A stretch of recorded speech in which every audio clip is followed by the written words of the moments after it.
Osmanthus wine tastes the same as I remember. But where are those who share the memory?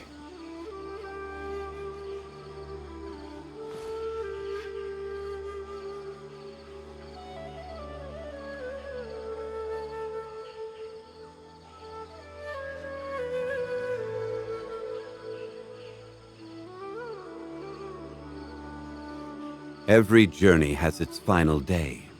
Don't rush.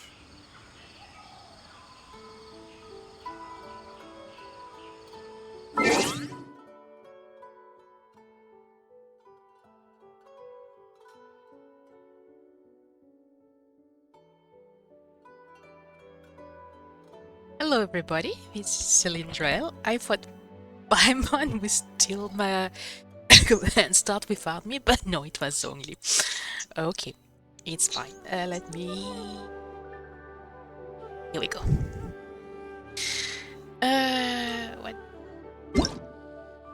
Oh yes, we meant Shankin. Okay. That's really good.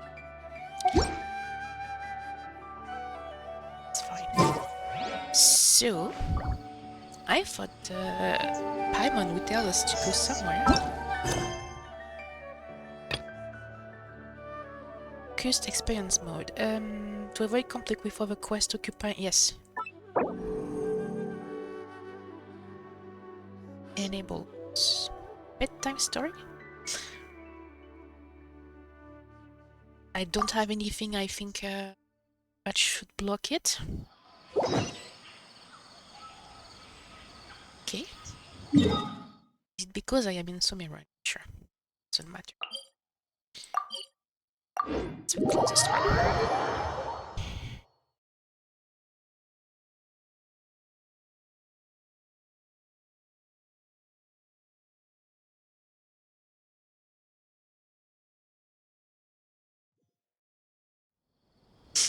Alright. Where do you want to go next? If you'd like to see Liyue's tourist spots, I have a few references. Really good questions, only. Let's go. Hey, Catherine. Perfect. It's you two. I have a commission here that has your names written all over it. In fact, I'd even go so far as to say you're the only ones for the job. The only ones for the job? Huh. If our help is really that important, it's probably some Archon class commission, right? The Adventurers Guild doesn't employ that kind of classification system. In fact, this commission is also probably not nearly as intimidating as what you're expecting. All it asks us to do is to find a missing person. Huh? Then why did you say we were the only ones for the job? I came across this commission while reviewing our backlog not too long ago. It seems simple, but our records indicate that over a dozen successive efforts to complete it have all ended in failure, despite attempts by several accomplished and renowned adventurers. With the reputation of the Adventurers Guild and the performance of the Sumeru branch at stake, it's in our best interest to assign this commission to the adventurer with the highest completion rate over the past few years. I think I have 100%. Well, that's us for sure. That 3 will get you everywhere with Paimon. All I'm asking is for you to give it your best shot. If it proves to be beyond your capabilities as well, I'll talk to the commissioner about canceling the commission. No worries. Okay, so who are we looking for? And what is it about this commission that's made it so hard to complete? This commission was jointly issued by the residents of Vimara Village. They say one of their own villagers has gone missing. But the problem is, they don't know the missing person's name. They can only provide information about his general appearance. They're all from the same village, but they don't even know his name? If so many adventurers have failed to complete this commission, maybe this missing villager doesn't exist at all. Could it be some sort of a prank or something? Unlikely. Several villagers came by to issue the commission, and judging by their appearance and tone of voice, they seemed incredibly sincere. It certainly didn't seem like a joke to them. Besides, putting up a commission requires a processing fee. There aren't many upsides to a prank that costs Mora to carry out. In any case, it would probably be best to go to Vimara Village and ask around first. The Adventurers Guild does have some information on hand, but I would say anything you can learn directly from the villagers would be far more reliable. The best way to avoid misdirection is to go to the source. Alright then, let's go! Paimon's starting to get really curious about this whole thing. I mean, he's curious about everything. Depending when do we hit. Okay, go to Viramara Village. Okay, it's down there.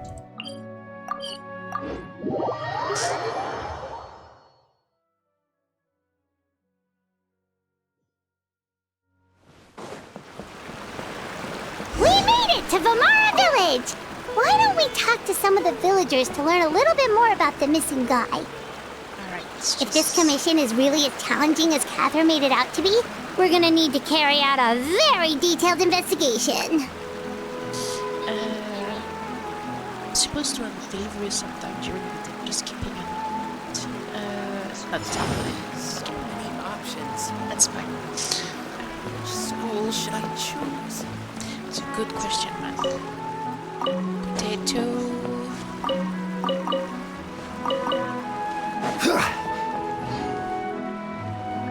Why don't... Oh, yes. I know. Two...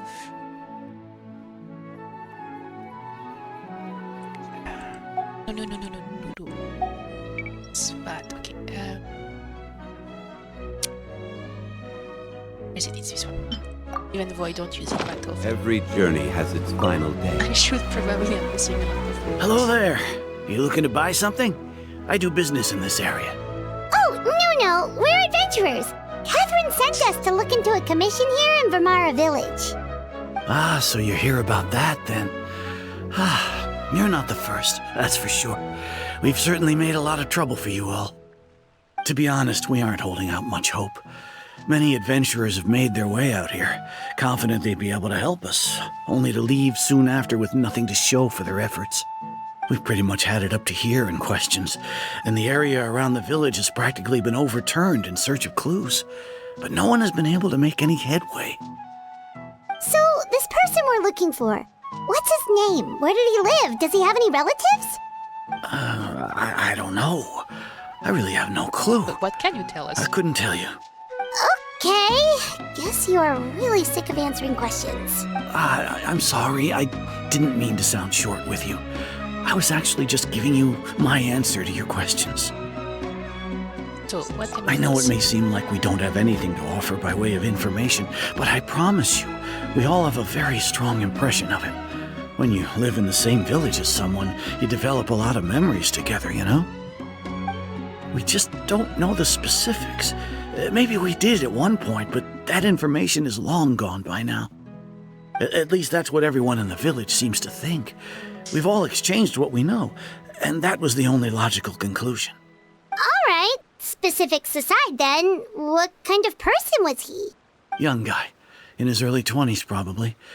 Incredibly kind sort of person, always willing to lend a helping hand. I'd chat with him when I didn't have any customers. I even saw him stick out his neck for others on more than one occasion. Very interesting guy, that one. Now that you've started talking about him, you don't seem nearly as down in the dumps as you did before. Seems like he left a pretty good impression on you. But of course, everyone in the village is pretty fond of him. We wouldn't have issued that commission otherwise. There aren't many young people like him nowadays, so genuine and pure. To think that he just up and disappeared one day. I just hope nothing bad happened. I don't know if it's Dainsleif, but I've been to Vimara Village a lot before. It would be weird if he just sat down here for some time and then we just never run into him. Could he have just moved away without telling anyone? No, he's not the type to leave without saying goodbye. And anyway, moving away without being seen by a single person in the village? There's no way he would have been able to manage that. Huh. All right, thanks for the information. We're gonna go ask around some more.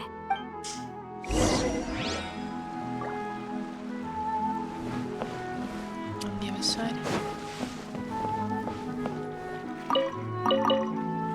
Can do this. Oh, okay, that works too. That's the elder, It's right? that guests Yes. I hear. Hi, Grandpa Amadea. We're here to help you look for the guy that's gone missing. Ah, so that's what brings you to these parts. Coming all this way for our sake. That's so very kind of you. With your help, I trust that young man's case is in good hands. I'll try. Could you tell us a bit about him? Of course, I'm happy to help any way I can.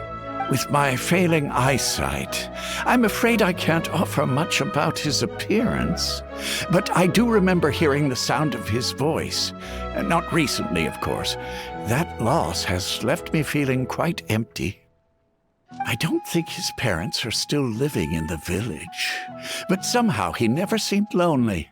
In fact, he was usually the one offering companionship to others.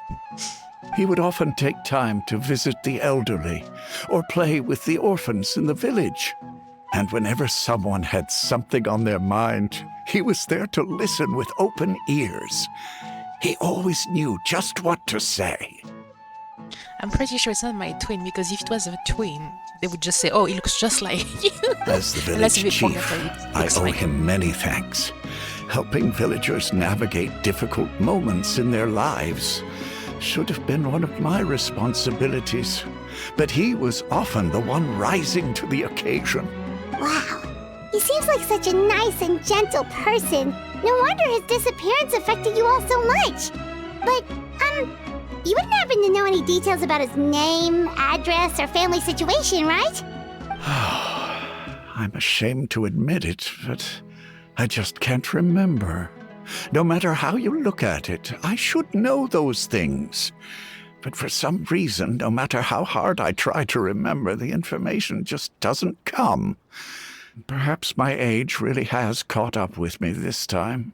Paimon, let it go. Everybody says they don't know their name. It's okay. There's no need to force yourself to try and remember. We'll figure something out.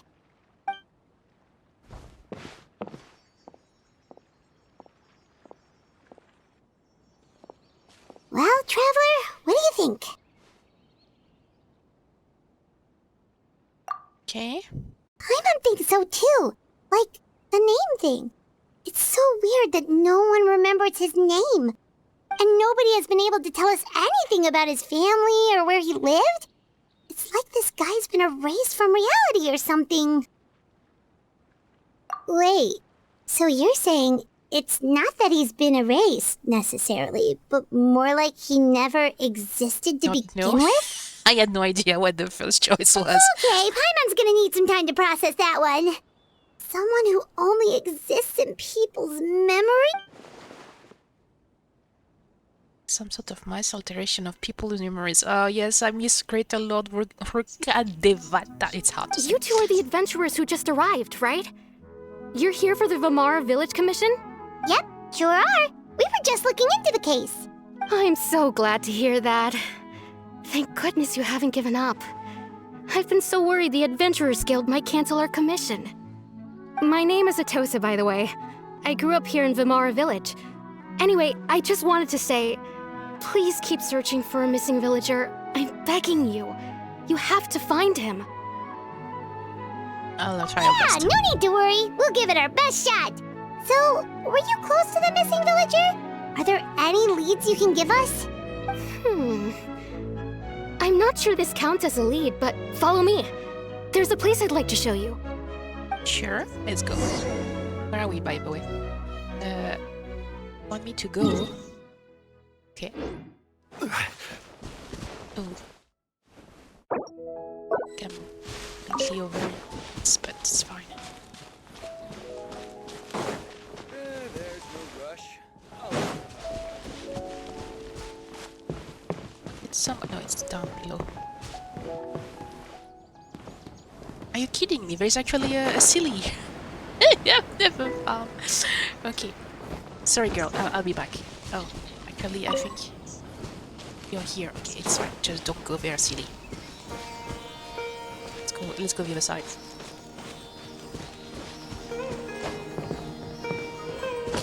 Just a little stop here. It's fine.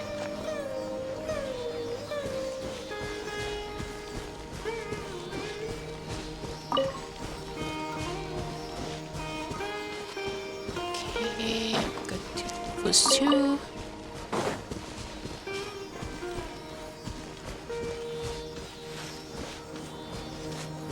Here we go. You're home. Amazing. One man's stone is another man's gem. It was next to the tree. Next to which tree? Here we go.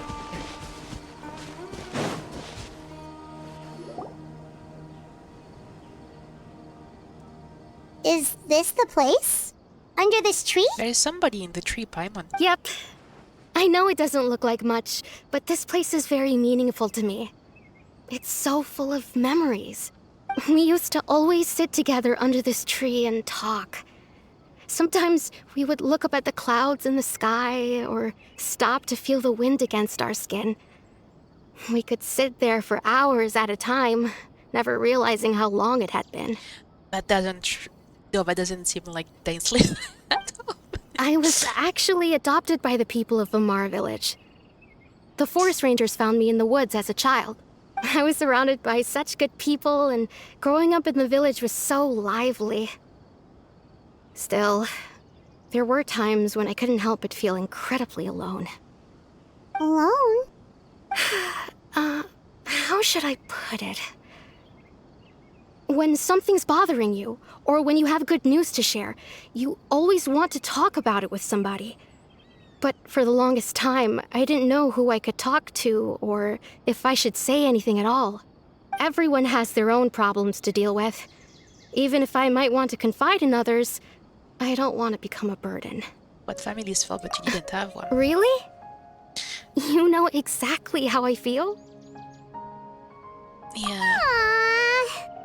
Wow, that sounds really nice.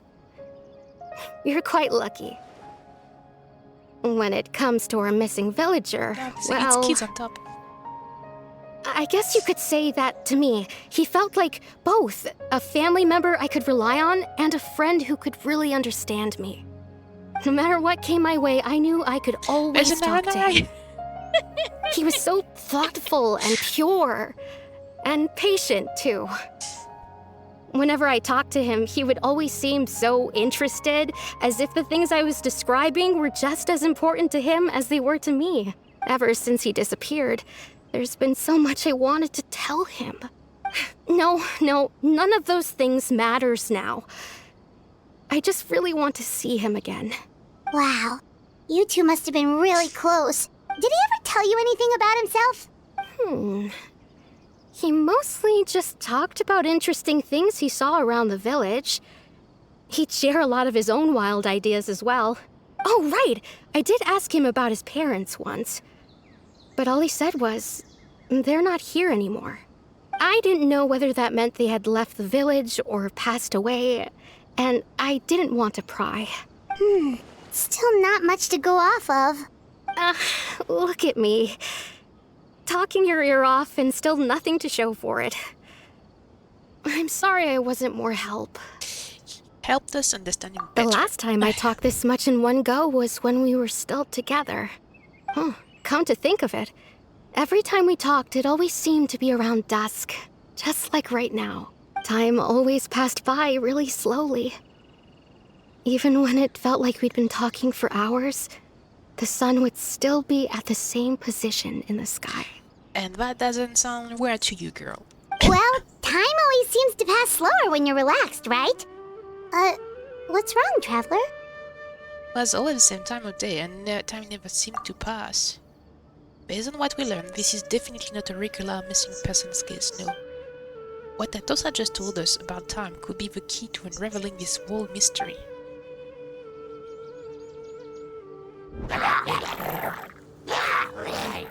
Hey, look at those hilly trails over there. Doesn't it seem like they're acting a little strange? Just the usual, but they look a bit angry.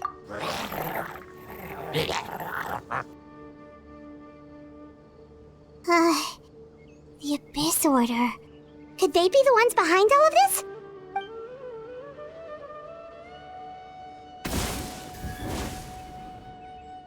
Unless Uh-oh, it's him. we've been spotted! Quick, get ready to fight! That's weird. Solidified! Ah, yeah, I changed builder. The wind knows me. Bow your head. Oh, there's more. Okay. Gather! I will have order! It's fine, fine. Shine down! Oops. It's fine. Silence!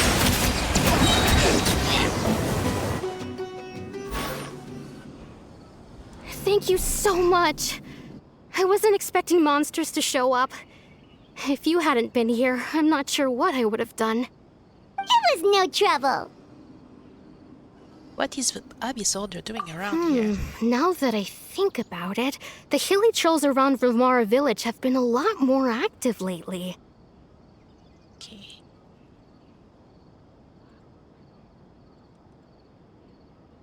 Okay, no. Still good. They seem agitated and would often attack anything in sight. Chief Amadea doesn't allow the children to play in the area around the village anymore. Maybe the Abyss Order really is involved. Well, we should head back and check out the situation in Vimara village just in case. If the Abyss Order is plotting something that could spell trouble for the villagers.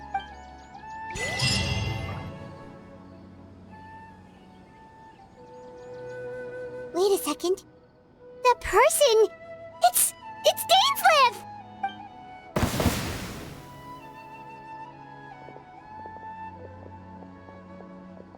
Long time to see. It's you two. Oh, a friend of yours? Well, I'll leave you all to it then. I should head back to the village and check up on Chief Amadea and the others anyway. Well, see you later. Yep, see you later, Atosa!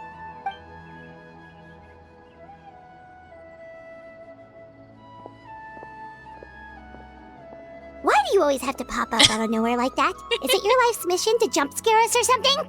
It's hardly personal, or intentional for that matter.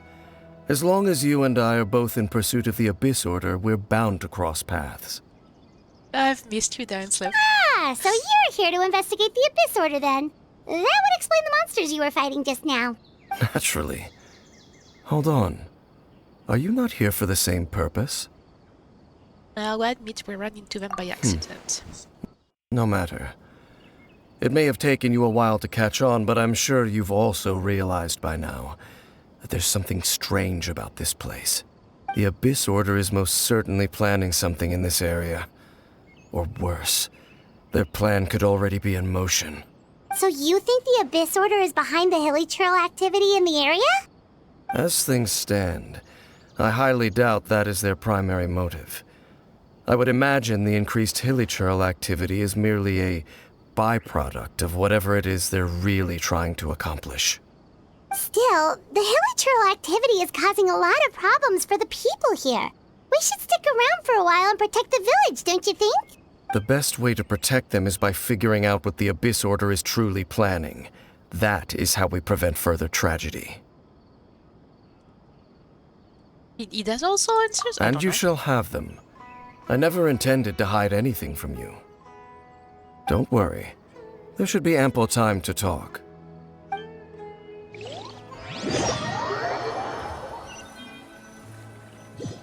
That's a very convenient way to investigate. I don't know why they said. It's fine. Ah. So that was the commission that brought you here to Vimara village. Someone who seems to only exist in people's memories. That is indeed quite intriguing. I would agree that it's unlikely you have a simple missing persons case on your hands. However, any possible connection to the Abyss Order is still unclear. It appears all we have by way of clues is increased hilly trail activity, and that is certainly not much to go off of. About the intel you promised me. That mysterious voice she heard in her brother's memory. The one who called himself a sinner. Who is he? That was a long time ago, but they have good memories. Traveler, let me ask you this. Do you believe your sibling to have betrayed you? I will have faith in him. I sense hesitation in your words. After all, you still haven't figured out the whole truth of what happened. No, that's true. There's still hope for the two of you to reconcile. Irreparable damage has not yet been done. The sinner you wish to know about, his situation is different. He and his fellow sinners have long betrayed me, and long betrayed their nation. Oh, it's true that he used to travel with the twin. Yes. Long, like 500 years ago. Which I still don't understand why she wouldn't remember much from that time. His name is Vedrfolnir, Ooh. the Visionary. That's hard to say. Vedrfolnir. I'm loath to admit it, but he is also my kin, my older brother.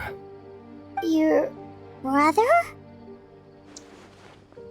There were 5 of them, Ooh. the 5 sinners of Canria.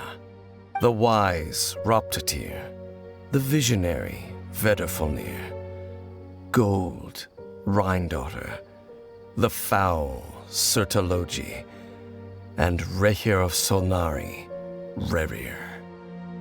No matter how eroded my memory may become, I will never forget their names.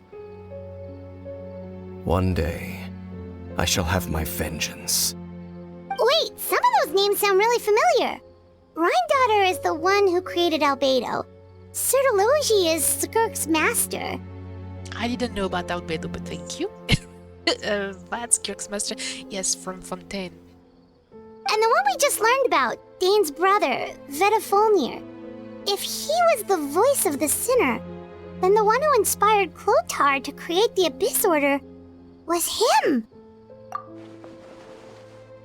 It's true. The stone slates we found in that ruin in Fontaine, the one that outlines Fontaine prophecy that was likely Vedrfolnir's doing as They well. were once people of great esteem in Canria, those who carried the hopes of the nation. They were the best of their peers, outstanding in their respective fields. 6 of us, together. We should have been the ones to prevent the disaster. The ones to stop the Vinster King from continuing to rock the foundation of the world. I'll take your word for it. Yet, deep within, the 5 of them craved something more. They could not resist the call of the Abyss, and divided among themselves a power that could destroy the world. So they became sinners, but also transcendent beings, each in possession of world-shattering power. And when the cataclysm occurred, not one of them stood up in defense of their nation. Not one came forward to prevent the tragedy. And for that, they shall never have my forgiveness. Then my sibling came into contact with your brother. Indeed. If they are not stopped, the day is sure to come when they will also betray the entire world. It must be hard to talk about all of this, but thank you for telling Of course. As I said, I never intended to hide anything from you. I really like his cape, his cloak. Like stars. Okay, sorry. So, Dane, what have you been looking into all this time? I've continued to investigate the questions surrounding the Loom of Fate. It's been quite some time since the initial operation was launched. I had forgotten about the Loom of Fate. It was something related to the man who had a son as a Illichurl. By retrieving the eye of the first field tiller, we were able to stop part of their plan from coming to fruition. I remember doing that, yes. Oh, Paimon remembers! Weren't they going to use it to corrupt Osial and make a god or something? Indeed. However, it's obvious that was just some sort of technical experiment. The eye was integral to their plan, yet somehow, despite failing to obtain it, they've skipped the experimental phase and found some other way to keep moving forward.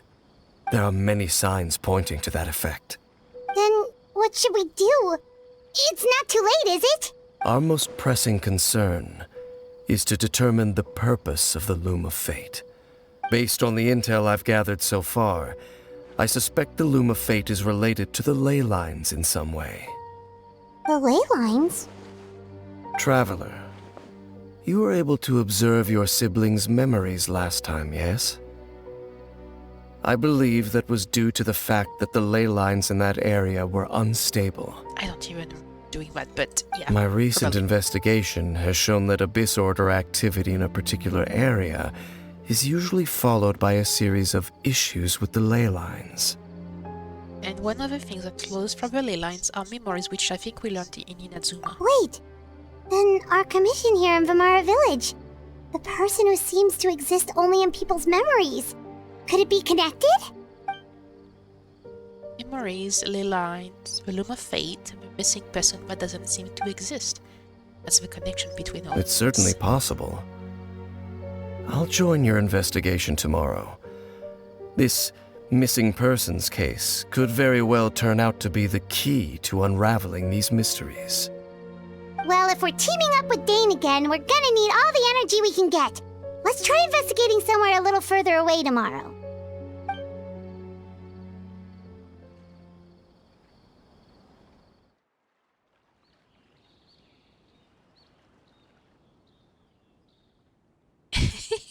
Paimon looks tired still. Oh, so tired. Paimon used way too much brain juice yesterday. It's all Dane's fault saying all that complicated stuff. I didn't sleep well either. My head's a mess. Well, yeah. let's go find Dane. We've got a lot to do today. Not like I have much choice on what I can say. Alright. Guy. Time story. Yeah, I need to finish those two. Okay. It's behind me somewhere. Above maybe? Yes. Oh, so cute. Hi! You just saw me? Turn around. So cute.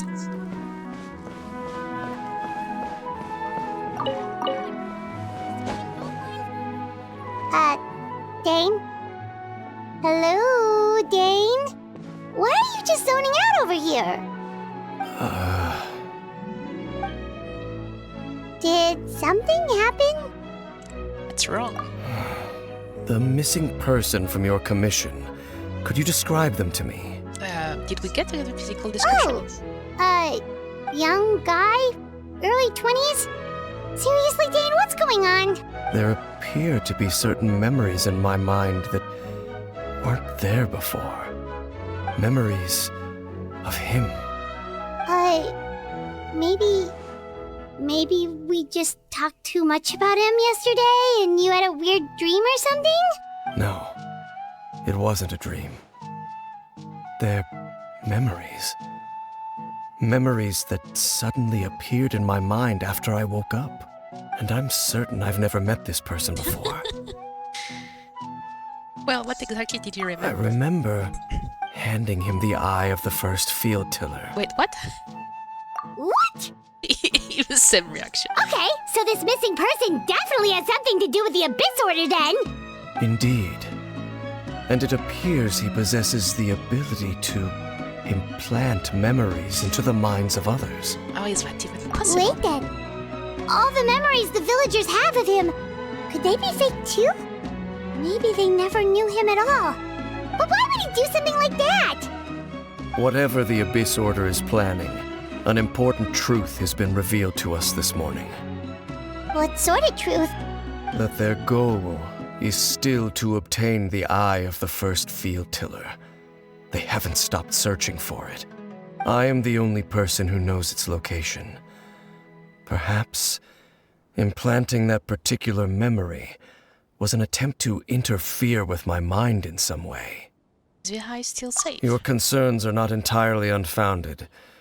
I don't believe the Abyss Order is capable of altering reality like that just yet. However, considering their single-minded pursuit of the eye, I would say an equal level of caution is in order on our part. Come with me. We must check whether the eye is still in our possession. Oh, so you're going to take us to where you hid it? But what if someone... Yeah, exactly what I was thinking. We go straight there and someone is on hotel. Aren't we just exposing the eye's location?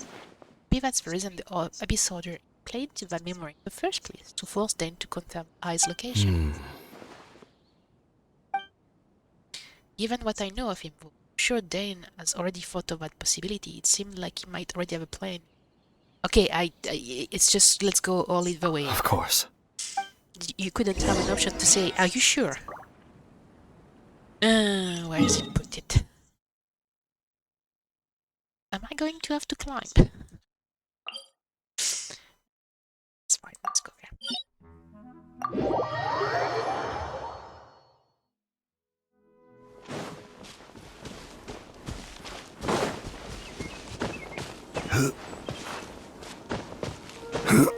I'm sure you cannot follow me, I teleported away.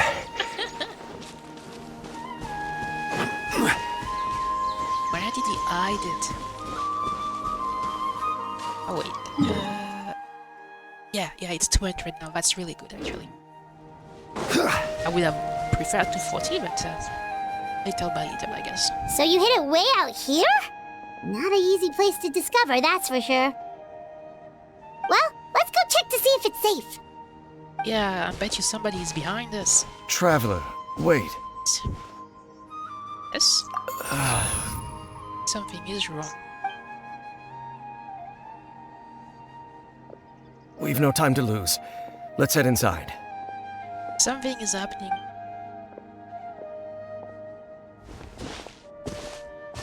Hey, wait up! I'll just fly over.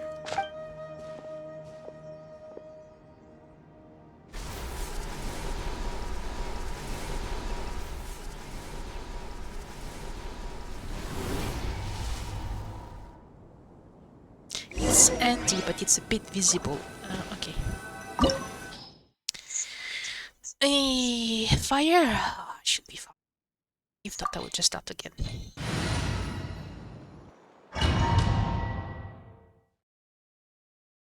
I can't remember. Is Dainsleif going to be in my... No, it's not.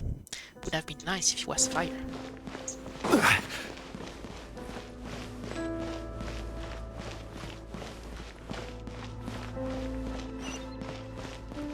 Okay, let's fly. Ooh.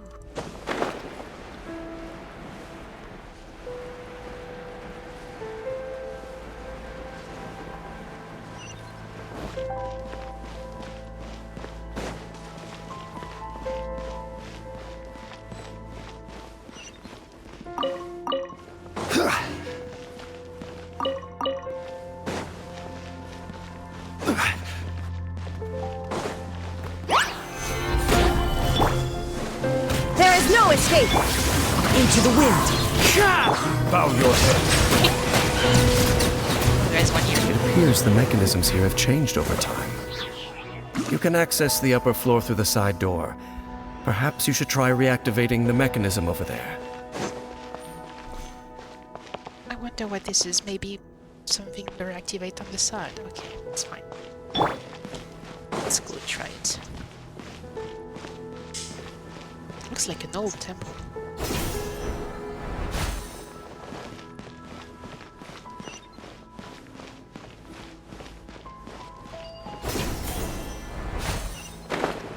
It's actually like a... It's not oh, that's fine. Okay, I'll take that. Thank you. Oh! Okay, I think... As for a character, I need to raise artifact. Was I don't think so. Navia, maybe, but no, she's missing some of her.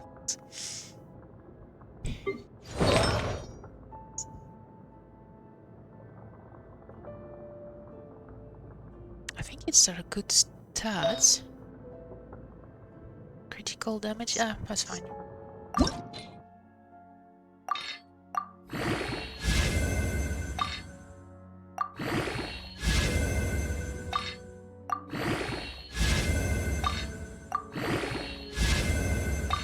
I have a lot of green, blue,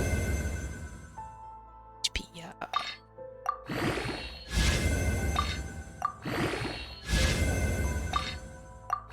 Still on blue.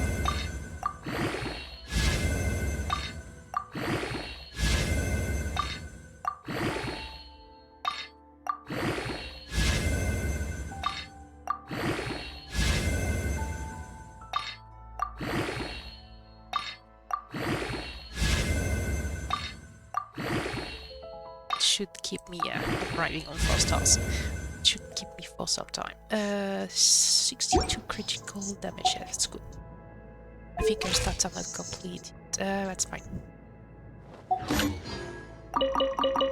Okay. To go upstairs.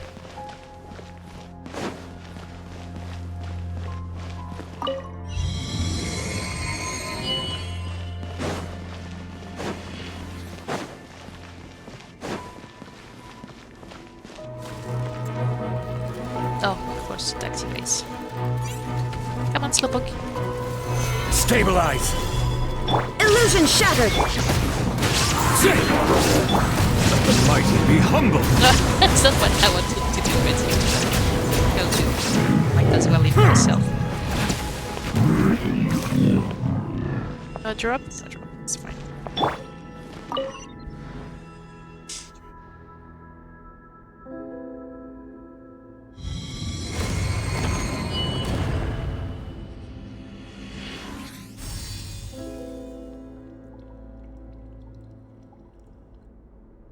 The lights illuminate the same shape at the bottom. Okay, so I guess I cannot up here, and I just need to go down. Oh, this is cool. Secondary statues. Is it the statues of the singers? No, you wouldn't put it in the temple. Make sure all the runes are pointing in the direction indicated by the light. That should unlock the mechanism. So we are back earlier. I need to turn them around. Oh. Okay.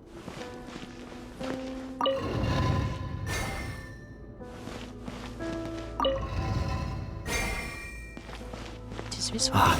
The door's okay. open. Let's go. Our destination is just up ahead.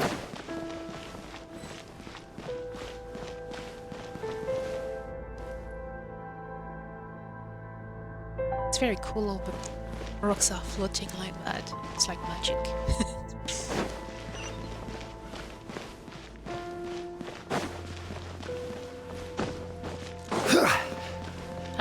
I didn't see that. It's fine.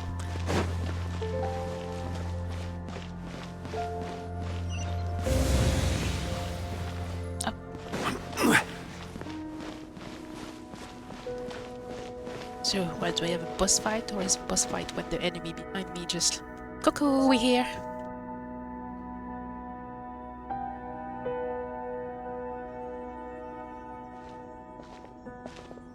Looks like we can't go any further. Be on your guard. I sense the presence of the abyss. Ah, what a surprise! It's the Abyss Order! They're here! I just hope he's not water. Solidify! Now that I think Order about it. guide you! One with nature. Settle down! I know. I see dominion! Be sanctified! Ah, of course. Stabilize! Shine down! Ha! Inazuma shines eternal! Ah, she's not doing much damage. Into the wind! Clouds high, the birds call! That's going to be hard. That's why they wanted more fire. I can't wait. I just need to get rid of his I will have order! shield. Illusion shattered! The wind knows me. Let's just try something. I should have some... Quake! Freeze and devour! Solidify! Shine down! One with nature.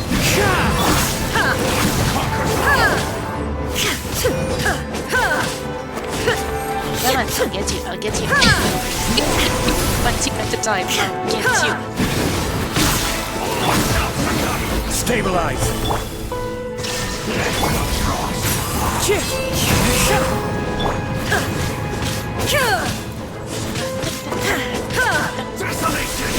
All the time in the world. Of course, you're going to have The shield. Gather! There is no escape! As one with wind and cloud!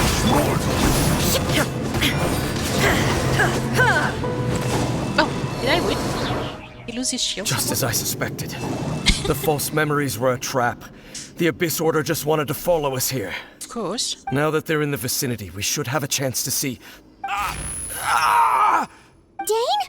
What's wrong? Can you feel that? There's been a disturbance in the ley lines. It must be the work of the Abyss. Wow, you must be really sensitive to that sort of thing. Paimon doesn't feel it. You too. Do as I say. Use that mechanism over there and leave this place. I don't see a mechanism, but are you sure? The Abyss Order is putting something in motion. If you return to Vimara Village, I suspect you might finally have the opportunity to locate the missing villager. Just think of it as a way to divide and conquer. All right.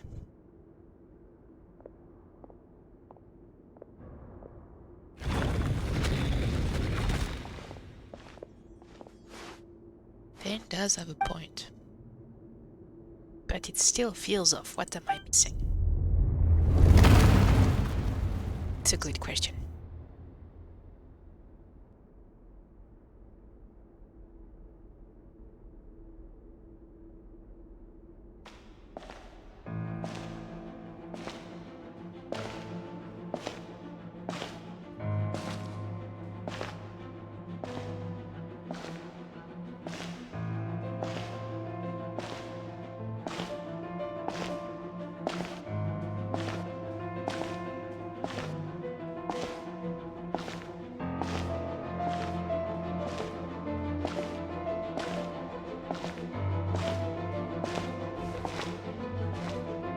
Hey, brother. I knew going along with your trap would be the only way to meet with you face to face.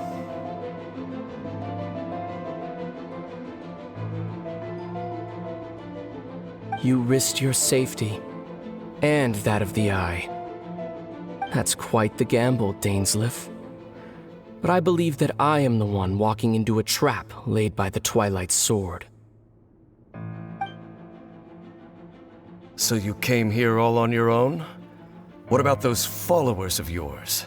When the Twilight Sword is prepared for battle, any army I could send would only be marching to their doom. Better that I face you alone.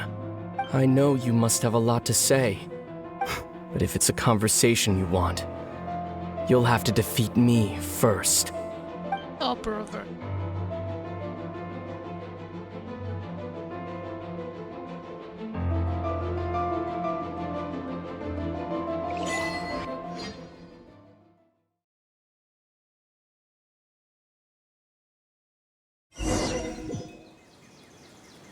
The Abyss Order's on the move. The ley lines are all out of whack. We better hurry back to Vimara Village and see what's going on. Okay, so...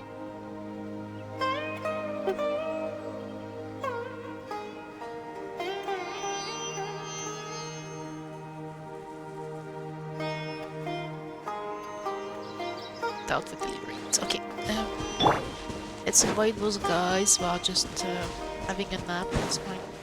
No, I have to... Hey, Poor look guys. at those hilly trails over there.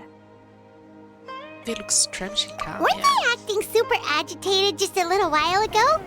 Why are they so calm all of a sudden? I hear something. In the New World, they bade farewell to the shrouded sun.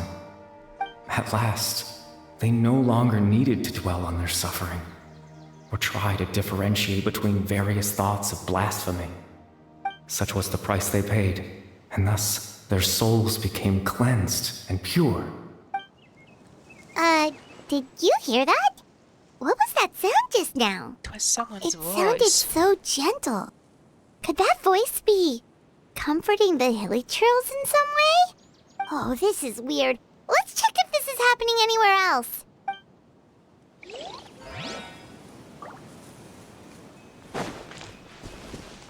I'm in a very small area, yes. But I look at the map, I'm limited in what I can do. They have like fireflies showing Looks in the like way. the same thing is happening over here too.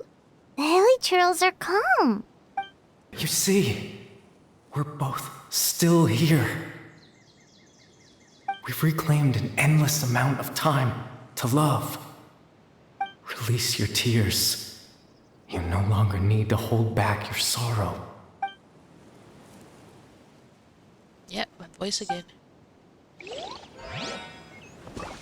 Are they going? No, I'm not attacking. That's cool. This one is having a nap. I haven't even... Over there. It looks like they're sleeping. I haven't tried. Maybe if I try and steal the supply, will attack me. In the end, he whispered, softly, "Sleep well, Father. Sleep well, my beloved people. When you awake, that which differentiates us shall be no more." It almost sounds like a poem or some kind of story. Well, now that the hilly churls have calmed down, Vimara Village should be safe at least. Yeah, but who is doing Let's that? put this situation to the side for now. Dane said this might be our chance to find the missing villager, so we should head back to Vimara Village before it's too late. Stuff. Yeah, they are really calm. I'm stealing their stuff. No. Okay, so it's somewhere on the other side, I think.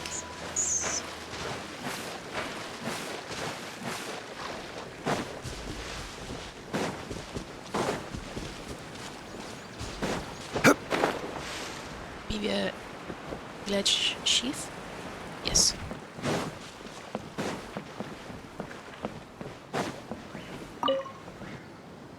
Grandpa Medea, is everyone alright? The Abyss Order seems to be up to something nearby. The Abyss Order? This is the first I'm hearing of it. Thank you for your concern, but as far as I'm aware, it's been business as usual here in the village. Well, that's good to hear. Oh, also, you didn't happen to come across any clues about the missing villager while we were gone, did you? Somebody missing? Nobody's missing. Someone's gone missing, you say? Who would that be? Huh? Of course. Things just got even more complicated. You know, the young guy from Vimara Village. The one you've been looking for all this time. You posted a commission with the Sumeru Adventurers Guild. That's kind of the whole reason we're here, actually. Your missing persons commission. Ah, I do apologize, you two. I hope I'm not worrying you too much. I'm sure it's just my age making me forgetful again. At least right now, I can't seem to recall whatever it is you're referring to. Perhaps you should try asking someone else. But how is that? All right. Thanks for your help, Grandpa Amadea. Something's definitely not right. We just talked to Grandpa Amadea about the missing villager. There's no way he could have forgotten all about him just like that. What do you think, Traveler? Could everyone's memories of the missing villager have been erased again? Should check in with You're him right. first. We should narrow down the possibilities first. Let's go ask someone else then. The girl. Let's ask the girl who she goes to the tree with.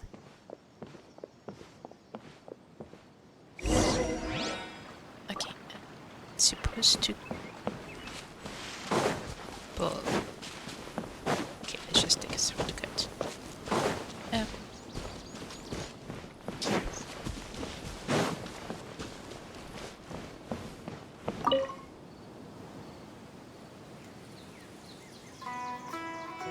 Someone's gone missing?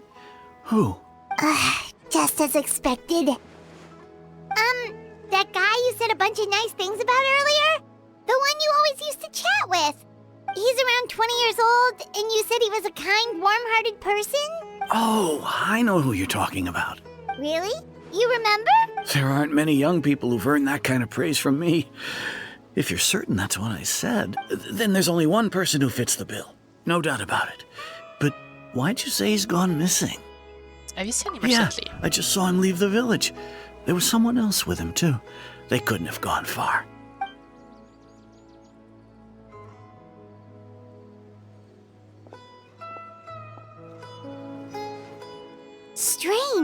Bayram seems to remember him, and apparently he just saw him? Do you think maybe it's not that there's something wrong with people's memories, but that we've somehow returned to a time before he went missing? I thought returning to the past would be that simple. Yeah, me too. Given everything they mentioned about disturbance with the ley lines, I would say it's far more likely this is related to memories in some way.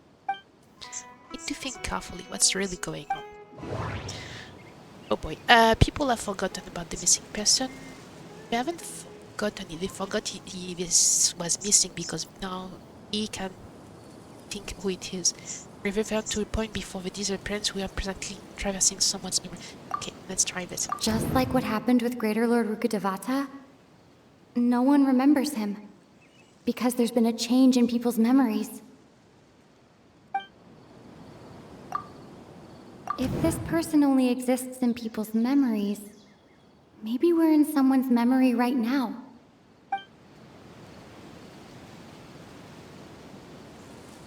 Right! Paimon totally forgot about the ley line disturbances. We're in someone else's memory. Makes sense, right? Just like how you entered your sibling's memory last time. That would also explain why we seem to be at a time before he went missing. It's a memory after all. This is our chance to find him. Right. If he's someone who only exists in people's memories, then we're finally on the same turf. But didn't Bayram just say that he saw him leave the village with someone? Where should we go look for him? Who knows how long this ley line disturbance is gonna last? We might not have that much time, and we don't even know whose memory this is. Let's go for what we know so far. Good idea! That'll help us narrow things down. We pretty much figured out that the missing villager has the ability to... implant memories into the mind of Right! others. That! Could we try to figure out more about him using what we know of his ability? Like, does it maybe leave a trace that would somehow give him away? Implanting memories into the minds of others must be an imperfect process. There's no way the new memories could perfectly blend in with the old ones. There has to be some kind of tell. Since from false memory no change, time does not pass within false memories. That's what she was saying earlier. And she was remembering. If time was allowed to pass within the false memories, there's a higher chance they might conflict with someone's original recollection. That would make it much harder to avoid suspicion. No wonder! All this time and the sky hasn't changed a bit! That must mean time isn't passing! That's the tell of the fake memories! The implanted memories are basically taking place outside of the regular 24 hours of the day. If the memories included the regular passage of time, it would be easy for people to tell that something was off. Like there could be overlap or something. People might start to wonder why they remember doing two different things at the same time of day. That's why he makes sure the memories take place at a specific moment in time rather than over a period of time. If we consider this in conjunction with what we already know, then the question of whose memories this is seems to have an obvious answer. I would say it's Atosa. The color of the sky coincides with the moment in time she described. Oh, right! That's exactly what Atosa described! And she would be out with him to retrieve. Come to think of it, every time we talked, it always seemed to be around dusk, just like right now. Time always passed by really slowly. Even when it felt like we'd been talking for hours, the sun would still be at the same position in the sky. Yep, that has to be it! This is definitely Atosa's memory. To the tree. Yeah, that's where they'll be. Where's the tree? Oh yes, it's on the other side. She did bring me here. Okay.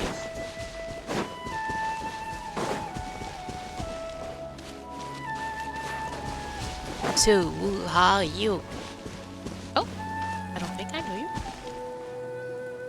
So, you see, Granny Jahiet was a mercenary when she was younger. She just talks like that out of habit. She's not trying to scare the children on purpose. Oh, there I go again. always talking about my own things. Do you maybe have anything you want to share? It's okay if you don't. You could also just talk about what you think of me? Oh, she's in love. Oh, I think you're an incredibly strong and thoughtful young woman. Yeah, he doesn't know it. You'll meet many amazing people and live a very happy life. You won't miss someone like me. Actually, she did a lot. Huh? Are those your friends over there?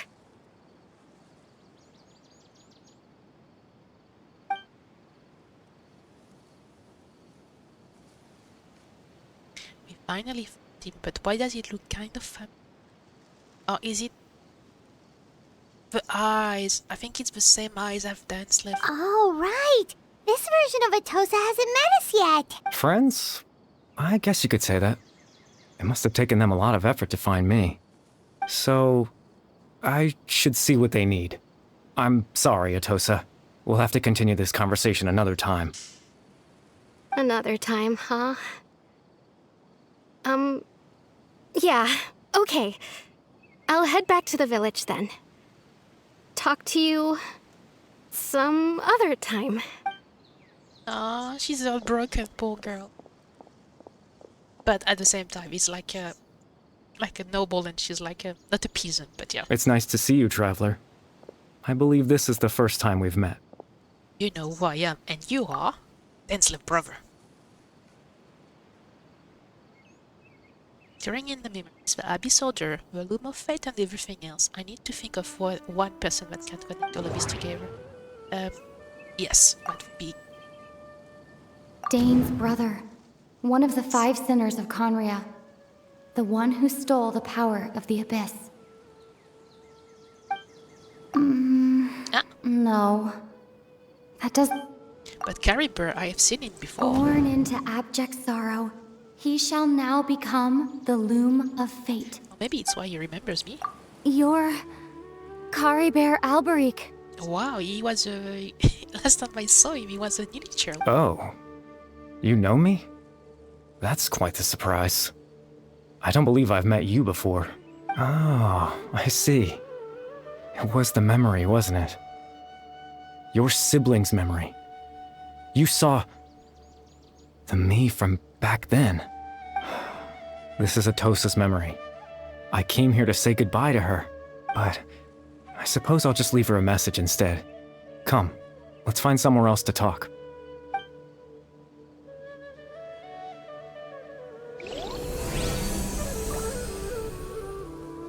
I cannot read that. It's cool, but I have no idea what it says. Okay.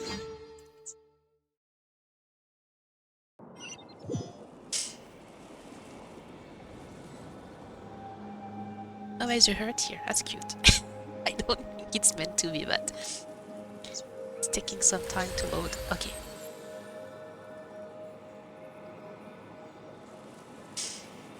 He has a distinctive power.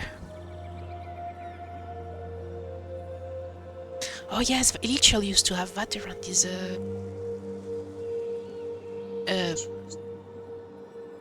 not end, but proof of existence. That's cool. I forgot how you say it in English. Sorry. Why? That's you have it in French. That's cool.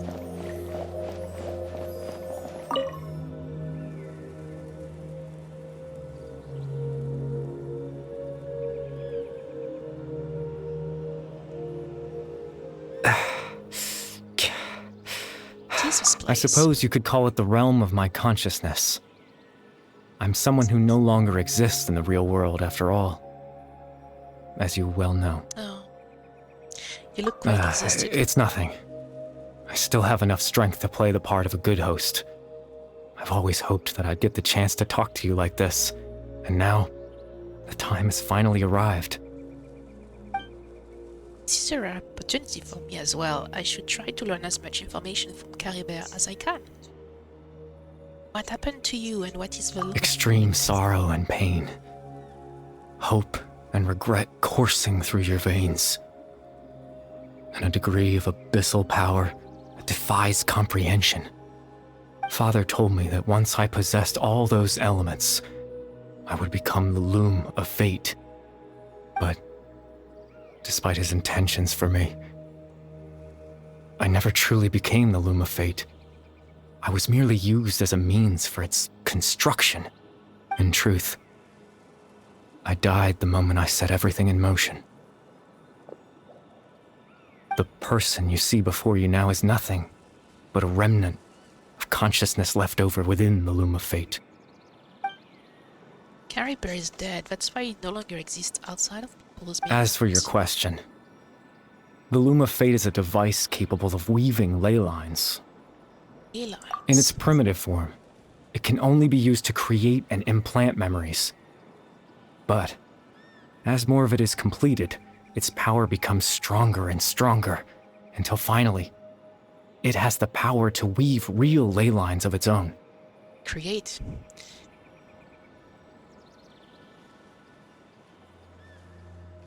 Okay. Once fully completed, the moment it gains the power to weave ley lines, it loses the lower level ability to influence memories. But it also becomes a tool that can change the entire world. So that was the source of your ability to... Yes. I have the ability to control the loom in its semi-completed form. I suppose you can think of it as a form of compensation. After all, its existence cost me my life. So the memories that suddenly appeared in Dane's minds were implanted by Caribou for the half-finished Loom of Fate. That makes sense, but I'm still lost as to why he went so far as to introduce himself to all of the villagers of the Viramara village. Why did you implant memories of yourself into the people of your village? That. I was wrong to implant those memories. I'm sorry I caused so much trouble. Not only for everyone in the village, but for you as well. I just wanted them to feel like I once existed in this world. As if I had a chance at life. That's why I would guessed. But is there any kind of to this? Does only existing people memories really count as living? I know what you must be thinking. Why would I do something so meaningless? But I just couldn't accept it. I had to know what it would be like if I had my own life. What kind of person I would be. What other people would think of me. Chief Ahmadiyya, Baram, Granny Jahiyat, Atosa. Cares for them. Oh, this is so cute. What would it be like if I could live alongside them? No cataclysm, no curse. Just a quiet life in a peaceful village. I was curious, so I selfishly tried to have my own life. So it was them on top of the tree because like that. Even if that meant piecing together the version of myself that could have been. One memory at a time. I know it sounds stupid. After all, my life ended a long time ago. Any chance at living was stripped away from me when I was 8 years old. My consciousness left to mature in an illusory world of nothingness. Even the form you see before you was nothing but an invention based on my father's appearance. An imagined version of what I would look like if I had the chance to grow up. Yeah, and this all stems from the tragedy that occurred in Canarians back then. I know. But there's nothing I can do to make them find me. If I could exist in the real world, I would return without a second thought and surprise them with the suddenness of it all. But, well, that's not possible for me. As I understand it, I don't know. Even though you only appeared in their memories, your existence was a great comfort to them. Yes, it is. They all believe you once lived among them. I know.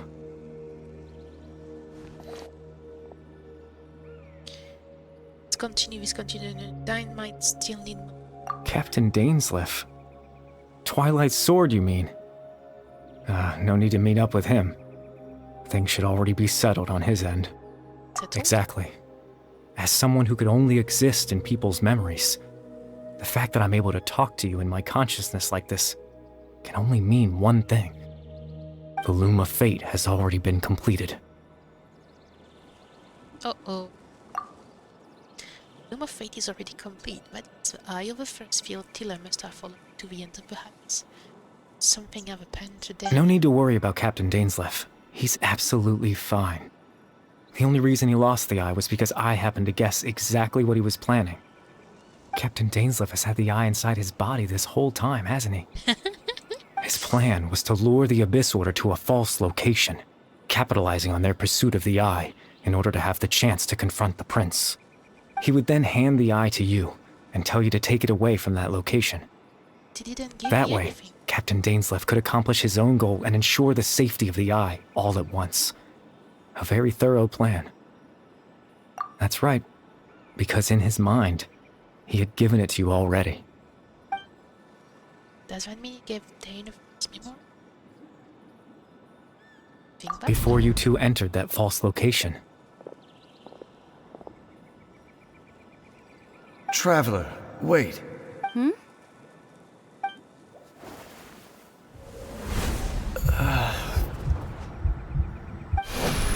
We've no time to lose.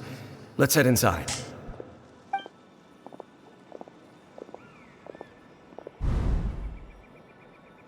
So when Dane froze up back then, because the false memory was being implanted? That was when I implanted the memory of him handing you the eye. Given the tense situation at that time, Captain Dainsleif failed to notice anything out of the ordinary, and took that memory to be real. I'm sorry, Traveler, but I needed the Loom of Fate to be completed. And to do that, we had to retrieve the eye. So Dane had the eye this whole time, until the Abyss Order took it away. I'm sure there's anything done. What are you planning to doing with it now that the... I promise I'm not trying to conceal anything from you. But I truly have no idea what the prince is planning. Tevat's ley line system is deeply entrenched in the planet. Creating new ley lines can neither replace nor extend the ones that already exist. In the face of everything they could be planning, I fear I'm too insignificant to even get a glimpse of the bigger picture. So why are you helping them? In any case, I had my own use for the Loom of Fate, and my goal, at least, has been achieved. So what was your goal? You remember my father, don't you? Clotar Alberic. I believe you saw him in your sibling's memory. Oh, that was a sibling's memory case when I woke up and yes, okay. And I saw him actually as a little child. That was a memory. It was a very long memory. After he used the power of the Abyss to restore consciousness to my hilichurl form, I suffered from an indescribable level of mental anguish. To comfort me, my father told me a story, that this was a fairy tale world where I had to take on the form of a little monster. That story managed to dispel my fears, even if just for a moment. My goal was simple, to use the Loom of Fate in its near-completed form, when its ability to create memories was at its strongest, to implant a specific memory into the minds of the hilichurls. In that memory, I would tell them a story, just like my father did for me. It was a story of fairy tales and love. But more than anything, it was the story of us.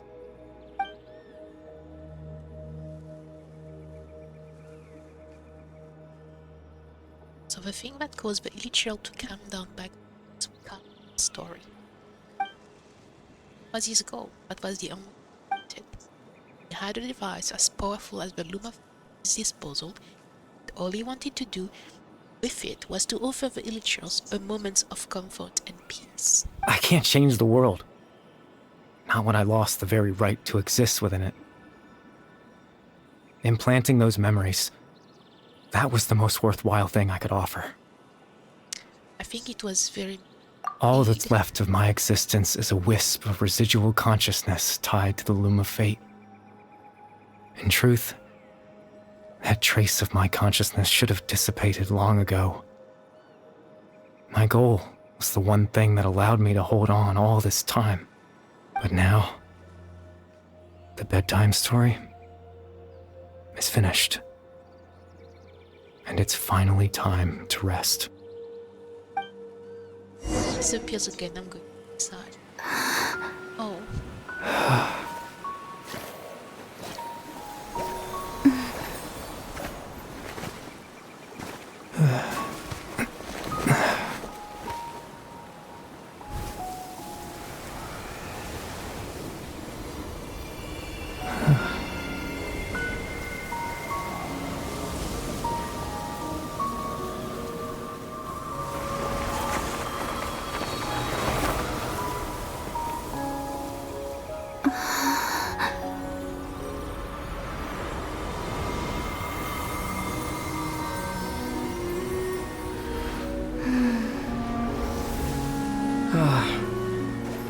Looks like I was too late to see Clorinde one last time. Oh, brother.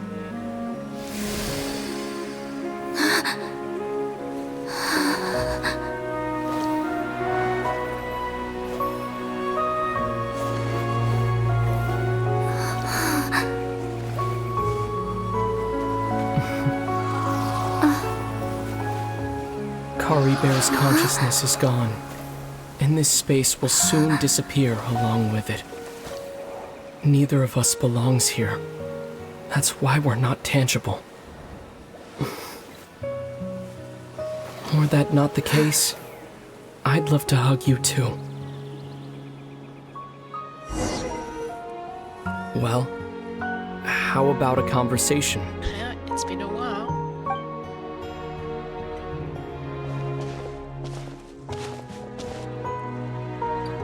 The chance to just stop and talk like this is certainly not easy to come by. Wouldn't you agree? I almost can't believe it. That battle earlier was tough. The one against Dane, I mean. I didn't expect that after everything, he would still hesitate to raise his sword against me. Were it not for that, perhaps I'd still be no match for the Twilight Sword. Even after 500 years. What are you planning? The Loom of Fate, huh? I still haven't found a way to utilize it to its full potential. But there's still time, before the heavenly principles awaken. You're still asleep. Yes. For 500 years now, ever since the cataclysm in Conria, there's been no sign of activity. Not long ago, you witnessed the Hydro Archon destroy her divine throne, yes? Oh, yes. Such a flagrant disregard for the rules, and still Celestia took no action. I suppose that's proof enough of the Heavenly Principles situation. However, the Heavenly Principles will awaken. We just don't know when that will be, or what might trigger it. Really, the Heavenly Principles, don't you? You could say that. Just look at Clorinde. He was so pure and single-minded. The space we now find ourselves is a perfect representation of who he was. Quiet and peaceful. Even as a hilly churl, seeing the terrible sight within the mirror wasn't enough to taint his spirit. He brought comfort to the people of this world, even though he was denied the very right to be a part of it. So ask yourself this. Who was it that deprived him of that right to exist? Of course, that's only one example. My feelings about the Heavenly Principles are too complicated to explain in just a few words.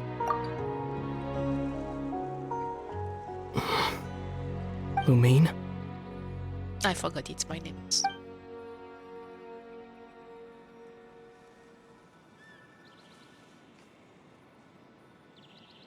You're the only one in this world who calls me that. Yeah, everybody else called me Clorinde.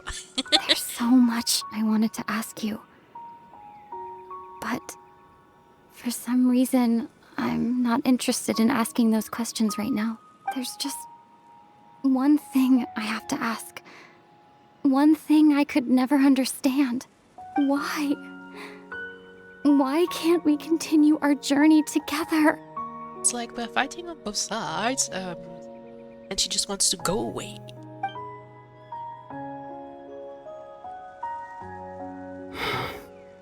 At the end of my journey, I arrived at a place known as the Sea of Flowers at the end. Do you remember? A long time ago, when we traveled between worlds together, you told me you wanted to find a place in the universe where that one flower was in full bloom. To have a place like that suddenly appear before me? Well, would you think of that as a coincidence? You mean? I miss you too, Lumine. But as this war continues to rage, and as I continue to seek that final answer, I don't even know how to face myself sometimes. Let alone my own sister. What's going on? Well, of course it's going to, but it disappeared This too. space has lost its tether. I doubt it'll be able to exist much longer. In fact, aside from our ability to physically interact with each other, there's something else you should know about this space. With Caribert gone, we won't be able to remember anything that happened here. Everything in this space will be wiped from existence, including all memory of our reunion. You're only telling me this now?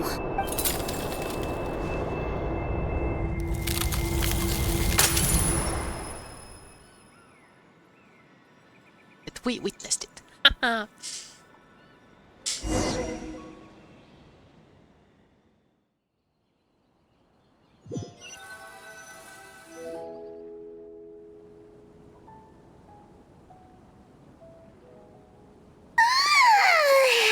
Still so sleepy. Paimon's head feels all fuzzy. Oh, Paimon woke up a little earlier than you, so Paimon will fill you in. The villagers said that they saw us sleeping near the village yesterday. They couldn't wake us up no matter how hard they tried, so they decided to just bring us back here. Oh, and Dane came by just now. It looked like he was injured. He didn't say anything, though. Just made sure that you were all right and left. Kinda seemed like he had a lot on his mind, but that's Dane for ya. I'm having trouble thinking straight right now. Let's think for a second. We were in that memory, and we saw that guy you called Caribert. He was the missing villager that we've been trying to find, right? And after that, Paimon doesn't remember what happened. Caribert and I talked for a while, so she remembers that, but not her with her Really? brother. What a score! I guess our commission is complete then. The missing villager, the person who exists in people's memory, was Caribert all along. But now that he's gone, I'm not sure how to explain things to the villager. What happened after that? I can't seem to remember. Maybe I'm just tired. I feel like something else happened, but why can't I remember? I'm not sure why, but it almost feels like I lost something. Ah, there you are. Sleep well? Bayram, you sure seem happy. Did something good happen? Something good? Huh. Wasn't anything good or bad, I'd say. It's just that, well, the village organized another search party yesterday. It didn't feel right to leave all the searching to the adventurers. So there we were, searching away, when suddenly this one guy said it all came back to him. According to him, one day around dusk, he was passing by this one tree outside the village, and he saw our missing villager. There he was, sleeping under that tree all by himself. His parents came a little later to wake him up, and they all left together. They looked like quite a happy family, apparently. And after that, well, we all started to feel like that really is what happened. Kind of strange that we forgot all about it for so long. So that's how Caribert said his goodbye. That was the last memory. Oh, and we also remembered his name, Caribert. Now, that's not a name you hear every day. Would have been helpful if we remembered it sooner. This is a unique name. Make sure you remember it. Well, I hope he's happy wherever he is. And we're all relieved now that we know what happened. Poor Caribert. Seems like everyone thinks Caribert left the village. That's probably for the best. At least they have some sort of explanation now. No one will try to change the village's memories. Yeah. Paimon wonders how Atosa's doing. Maybe we should go check on her. If she hasn't remembered like everyone else, we can tell her what happened. Paimon didn't see her in the village just now, so she's probably at the tree. Come on, let's go talk to her.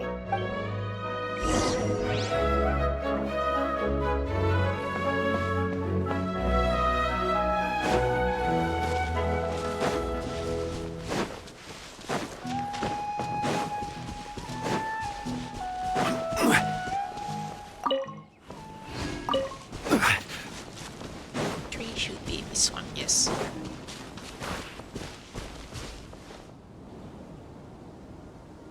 Of course she's sad. Hey, Atosa, how's it going? Oh, it's you two. I was just about to go looking for you. I wanted to thank you. I was part of the search party, so I remember what happened to Kari Bear now. Honestly, I just can't believe I forgot something so important. Sure, I wouldn't want you to forget him.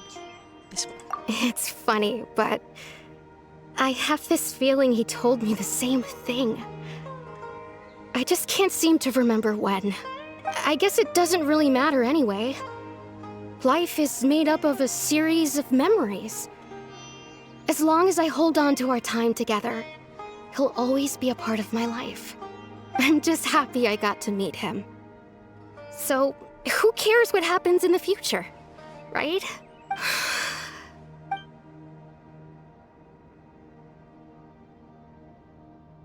She's in love. Okay, I'll admit. I'm just putting on a brave face.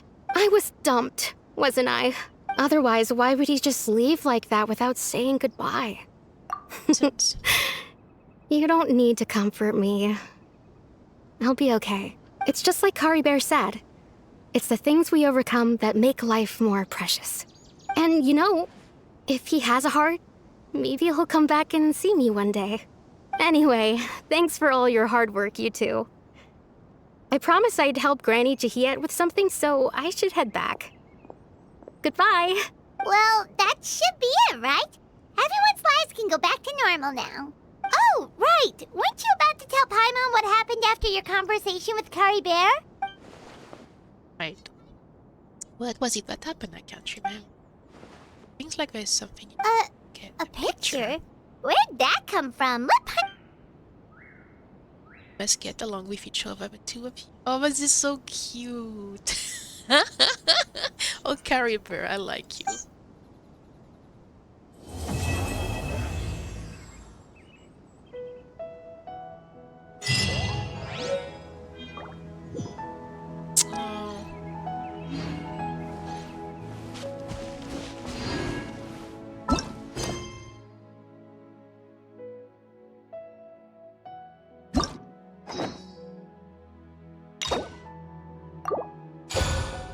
I need to do them at some point.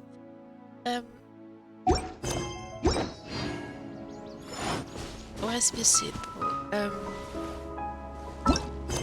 Or these pouches? Yes, so. Okay, I'll do this one. I still miss 2 or 3 of them, I think, to get the achievement. I like the flag one better. Still training here.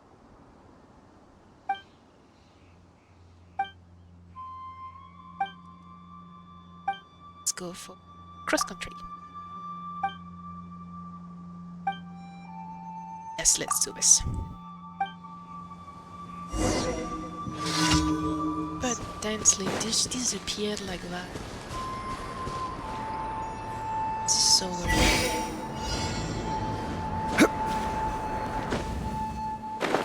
Oh, I missed it, I think. Yes, I completely missed it. Oh, it's fine.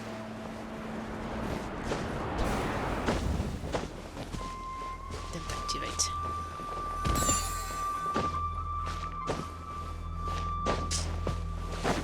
Just thinking of what's left. Just Don't do it. That's fine.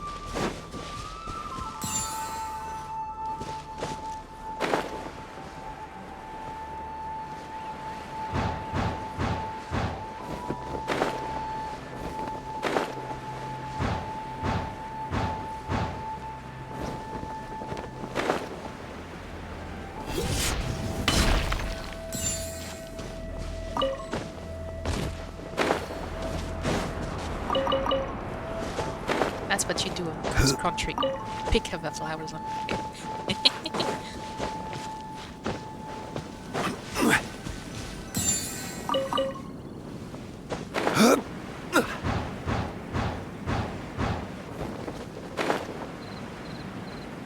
some the right direction.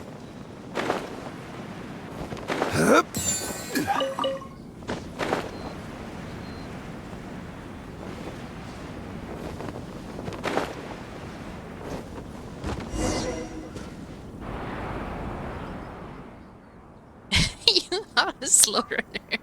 I concede. Thank you for the demonstration.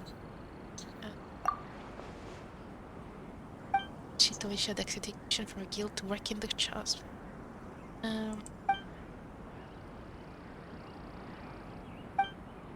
She's crazily talkative.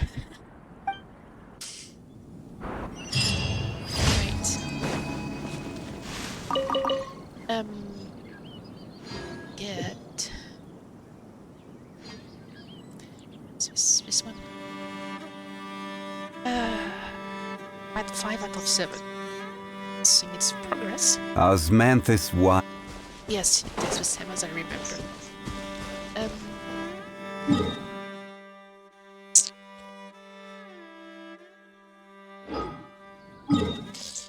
That's not what I wanted to do. Oh yes, let's go to the 70 minutes, I think. Sure. New furniture.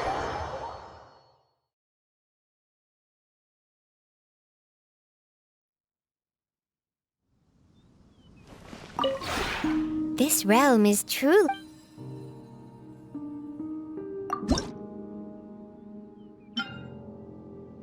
Yes. I think I'm missing a wood for the... Oh, I suppose, yes. Okay.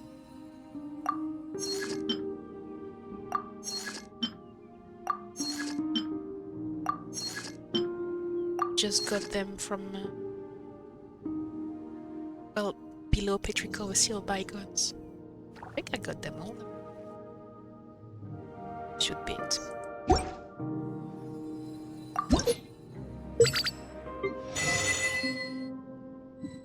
Oh, there's new things. Wait a second. New things. Oh, 2 of them. I'm not going to go. Oh, 3. Statue.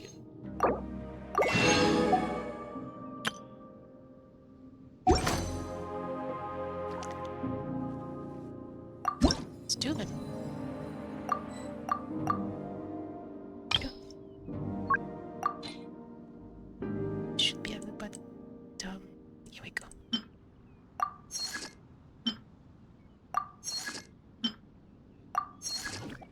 Okay.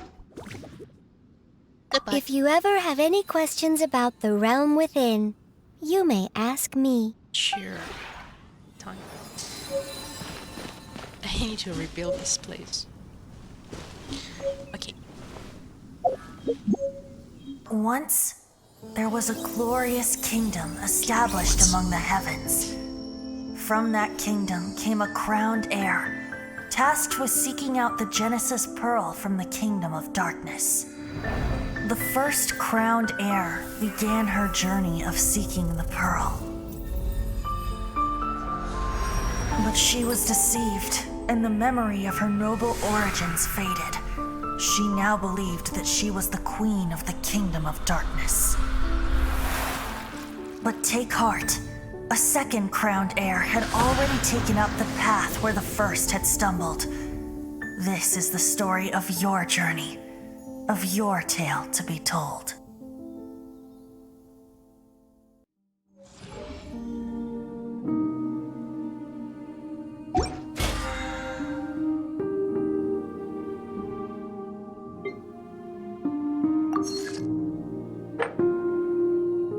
Yeah, this one counts. Because I've done the bounties and everything. Oh, level 2! Wow. I could actually cook.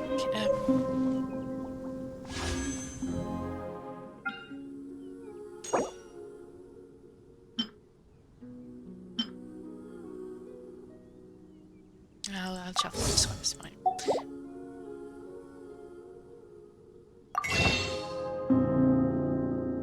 Osmanthus wine tastes the same as I remember. But where are those who share the memory? I have 88. I can't remember what PT was that. What's this one? Must be at 0 or something. But, and what is there here? Test run. Oh, I should do a test run. Bedtime story is done. Completed. And request. Okay. Test run. Let's try her. Oh, this is a word. Okay, let's go back to start.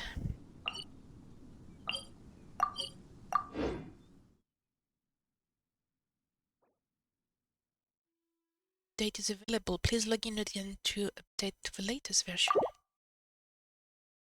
Is everything something?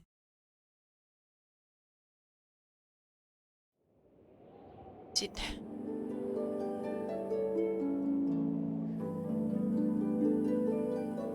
It disconnected me.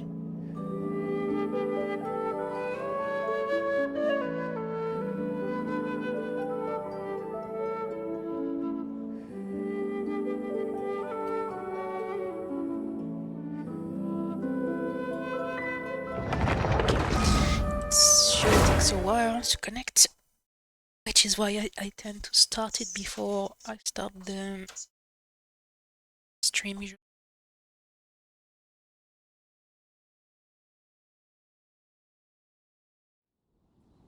Oh wow, that was fast. Just to make me lie. Okay, still fun. Okay.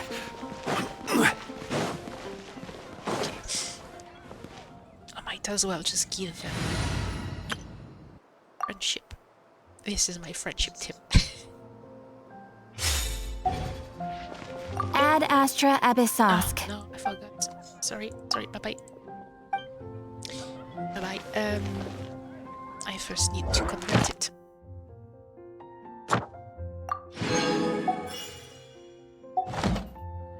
Ad Astra Abyssosk. Welcome to the Adventurers Guild. Thank you for completing today's commissions. Here is your reward.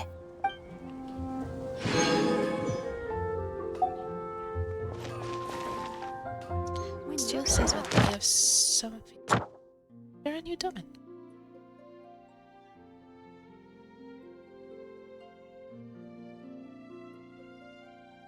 Why was it here?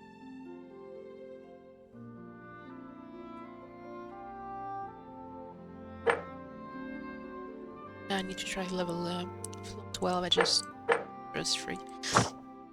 Oh, I can get that. So let's go to 89. Should do baby Clorinde because it's the correct content. Okay. Oh yeah, because I did terms. Okay. Just check that it's not this way. It says deliver. Oh, out of delivery. Wait a second. I'm just going to make sure. Listen to it. It's not showing delivery. I really want to go traveling. I don't mind where we go, as long as I have my friends with me. Okay, that's fine. Should be able. Okay. No, let's go back to my team.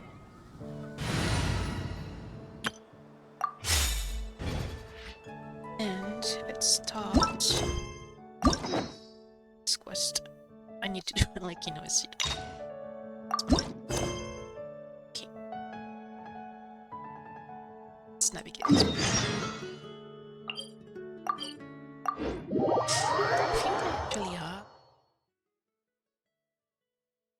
can purchase stuff. Shop.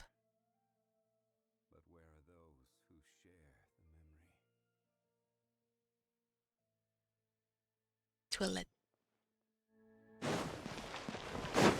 Huh? Do you also see Navia and Clorinde over there? I don't know, but... They look like they might have run into some kind of trouble. Let's go check out what's going on!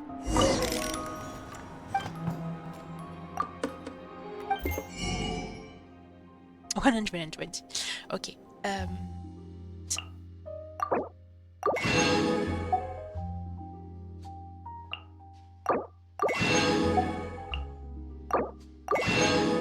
This one's okay.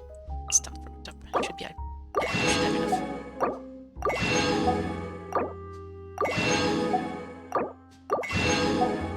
Yes.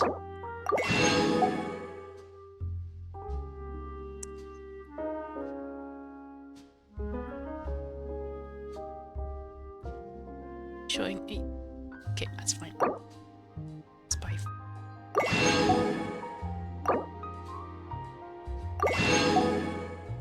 I have enough. Yes. I put everything.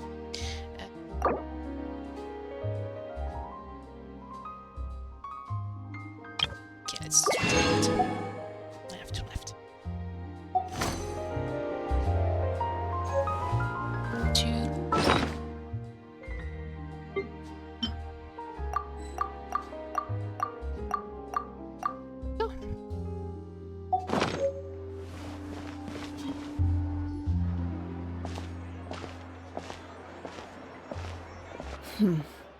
Still no dice? Not at all. And I've asked pretty much everyone in the court of Fontaine already. Lynette's ears drooped as soon as she heard that we'd have to be out and about for days on end. And Fremine, he hid himself under his helmet as soon as he realized there'd be people around that he didn't know. What about Chiori and Charlotte? I feel like both of them would be more than up to it. I've asked them already, but they're both pretty busy right now. I just gave the members of the Spina a few days off, too, so I don't want to bother them either. This is getting pretty difficult. We have the same expression. Navia, Clorinde, what's up? Oh my.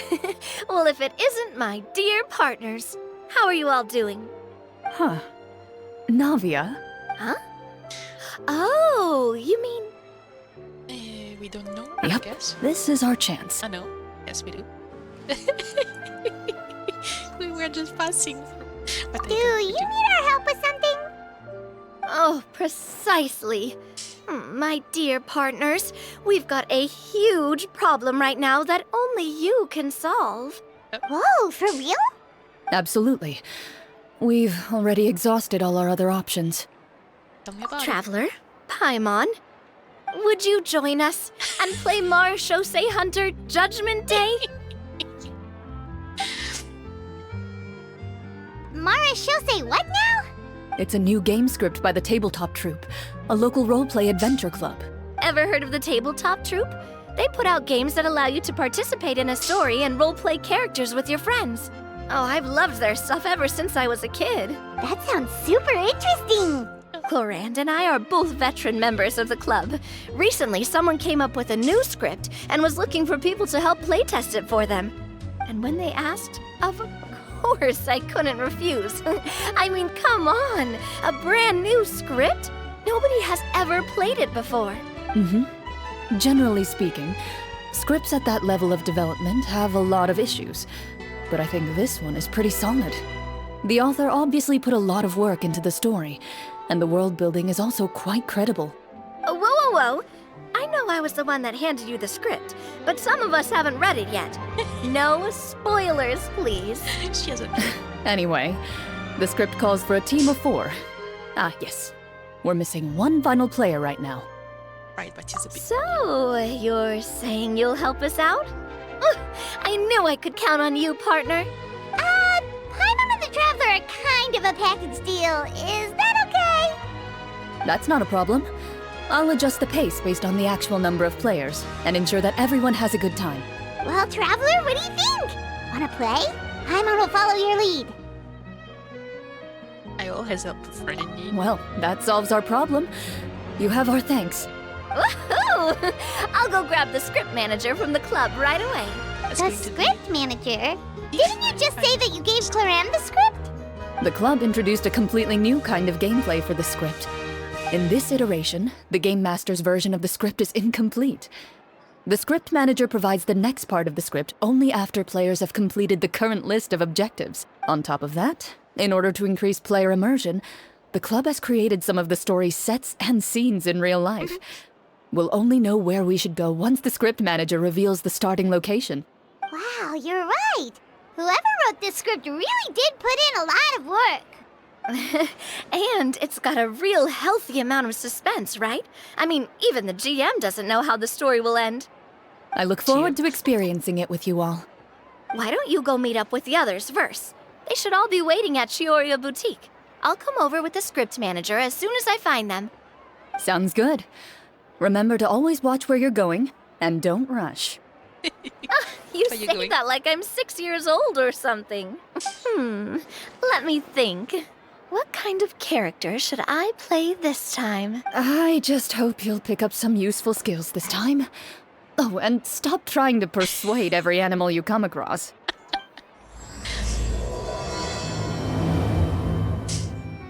Roleplay.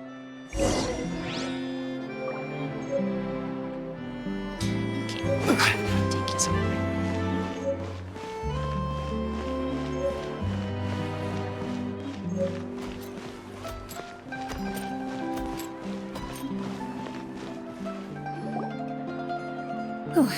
Sorry to keep you waiting. You're back! Huh? And you've got the Traveler and Paimon with you too! What a pleasant surprise. I assume you'll be joining us for the game then? Linny, Farina! Paimon didn't know you were playing too. Are you also members of the tabletop troupe? Hey, you too. I'm more of a casual member, if anything. I haven't taken part in many formal club activities. Lynette Fremine and I play something similar at the Hotel Bouffe Tété sometimes, but I'm usually the GM. Still, I'm sure it'll be fun being a player for the first time. I'm looking forward to it. Well, I'm not a member of the club at all. Clorinde simply woke me up first thing this morning, said there was a good script worth experiencing, and asked if I wanted in. If you're interested, I can give you a referral. That should give you a 40% discount on membership fees. I think I'll wait to see how this experience plays out first, especially when it comes to the quality of the script. If it's sufficiently fun, then I'll join. Do you participate in a lot of tabletop troupe activities, Clorinde? You could say that. She's actually one of the few senior game masters of the troupe. Right. I knew about that even when she was still my subordinate. It's nothing. Really, just a small hobby of mine. Just a small. Wow. Paimon's so used to seeing you be all upstanding and intimidating as the champion duelist. It's kind of hard to imagine you role-playing with a bunch of friends. So if we have a problem with any of the rules, do we have to submit a duel request to you? Surely you jest. I would never intentionally make things difficult for my players. I maintain a clear boundary between my professional and personal lives. The me you see at court represents the law and order of Fontaine.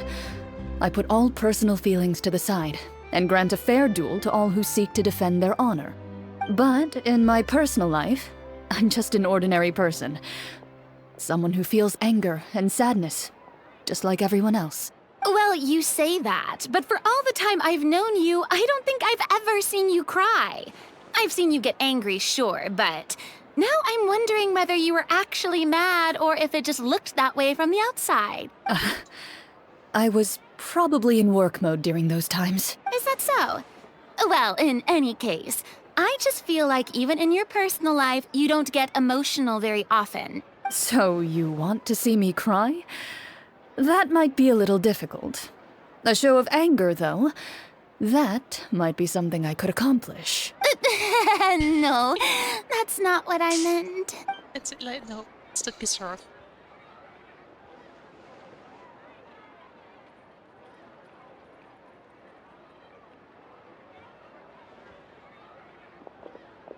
I'm back! Here, allow me to introduce you to the script manager, Mr. Florian. Pleasure to meet you all. Hello. Wait, are you a champion duelist too, Mr. Florian? Oh, no. This is just the costume provided by the club. I occasionally play a few of the roles in my scripts. That sounds like a lot of work. It's nothing. It's the least we can do to give the players a more immersive experience. Anyway, allow me to give you a brief introduction of the script. This script was adapted from the real history of the Marashose Hunters. You all will play the role of hunters from a bygone era and resolve a series of events unfolding in the capital. Paimon's not super familiar with the history of the Marashose Hunters. Is that a problem? Oh, no problem at all. I can give you a brief rundown. So, basically, Marashose Hunters were people who dedicated themselves to hunting monsters and protecting the city by using a special swordsmanship technique passed down over generations. Their story can be traced back to the ancient Remurian dynasty, as well as the first hunter, Cassiodor.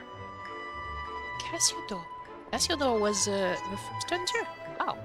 But I'll leave the finer details for you to seek out and discover later. And I'll provide additional commentary as the story progresses. In that case, brave hunters, are you ready to set out on an unknown adventure? Whoa, just one sentence and it's like we're in the story already! Aha, I see many a determined gaze before me. Very well, head over to this location and begin your heroic journey. So, as we follow the story, it leads us to specific scenes? Ooh, sounds pretty innovative. What does the message in the envelope say? It's the exact location of the scene, as well as the formal permission to use the venue. Seems like they have everything prepared. Please check all your belongings, everyone, and make sure you haven't forgotten anything. Once you're ready, please follow me to the designated location. Sounds good. Hunter Squad, move out! I'm on this taking shot already. Where am I supposed to go? Sure, it's fine. Outside.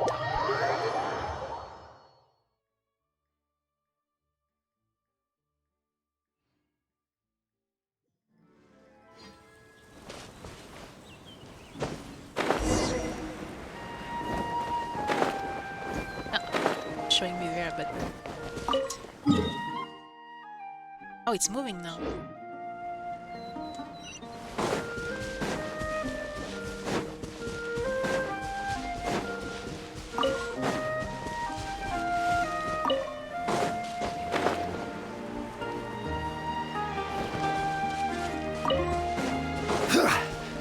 It's fine.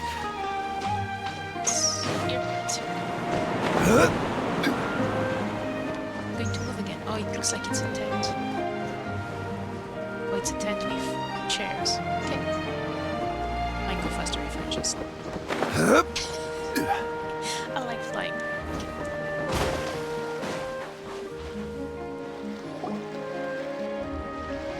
Whoa, they really have thought of everything. Even the phaetometer is here and ready to go for us. The phaetometer? What's that? It's like the hat. It's a card that's used to determine action success or failure.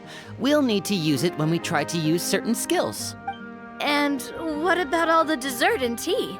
Is that for us as well? That's what the message said. Oh, really? That's so nice. It feels just like a tea party with friends. Those snacks have Paimon's name written all over them! Gee, it's like 10 people. I think you might be more of a snack hunter than a Marashose hunter, Paimon. Snack Hunter Paimon reported for duty! If there are delicious snacks to be found, Paimon will track down every last one! The desserts are great. But I'm still looking forward to the story more than anything. Very fair. Then, let us begin. First, please pick up the blank character cards in front of you, and write down your name and profession. You can find an abbreviated version of the rules printed on the back of your character card. If you have any questions, feel free to ask me. In this story, everyone is a Marashose hunter. To reflect this, the club has prepared a small badge for everyone. That's so cute. I like it. Ooh, nice! As hunters, you have proficiency in swordsmanship and fighting by default. so there's no need to allocate any additional skill points to those areas. Swordsmanship? So there's a fighting part to all of this? Paimon's not sure she can do all that on her own. Maybe Paimon can just stick with you? Why don't you share a character card then? The Traveler will be the Marachose Hunter, and you can be her little floating assistant. Huh. Kinda like in real life. So, for the name, do I fill it out with the name of my character? Yep. It can be any name you like. You can use your real name too if you want. I do that whenever I get too lazy to think of a new name. Oh, so it would be like experiencing a different life, but still as yourself. That's not a bad idea. In that case, I think I'll continue to use the name Linny then. Next up is the skill sheet. You have a limited amount of skill points that you can use to learn a number of skills. The more points you invest in a particular skill, the easier it will be to pass associated checks.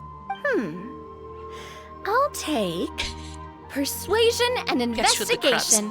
Those are must-haves when it comes to missions like these. Oh, those skills sound like they'd be useful for gathering intelligence. Good idea, Navia. Just as expected of a veteran player. So, should we also take those skills then? Not necessarily. Since we're working together as a team, we could leave the negotiations to Navia and use our skill points to pick up other useful skills. For example, I think I'll take stealth and sleight of hand. That will give us more options if we run into any situations we can't negotiate our way out of. It's very well with him. But even negotiation in Navia. Oh, interesting. I wasn't thinking about it like that. I suppose it's not so different from an acting troupe.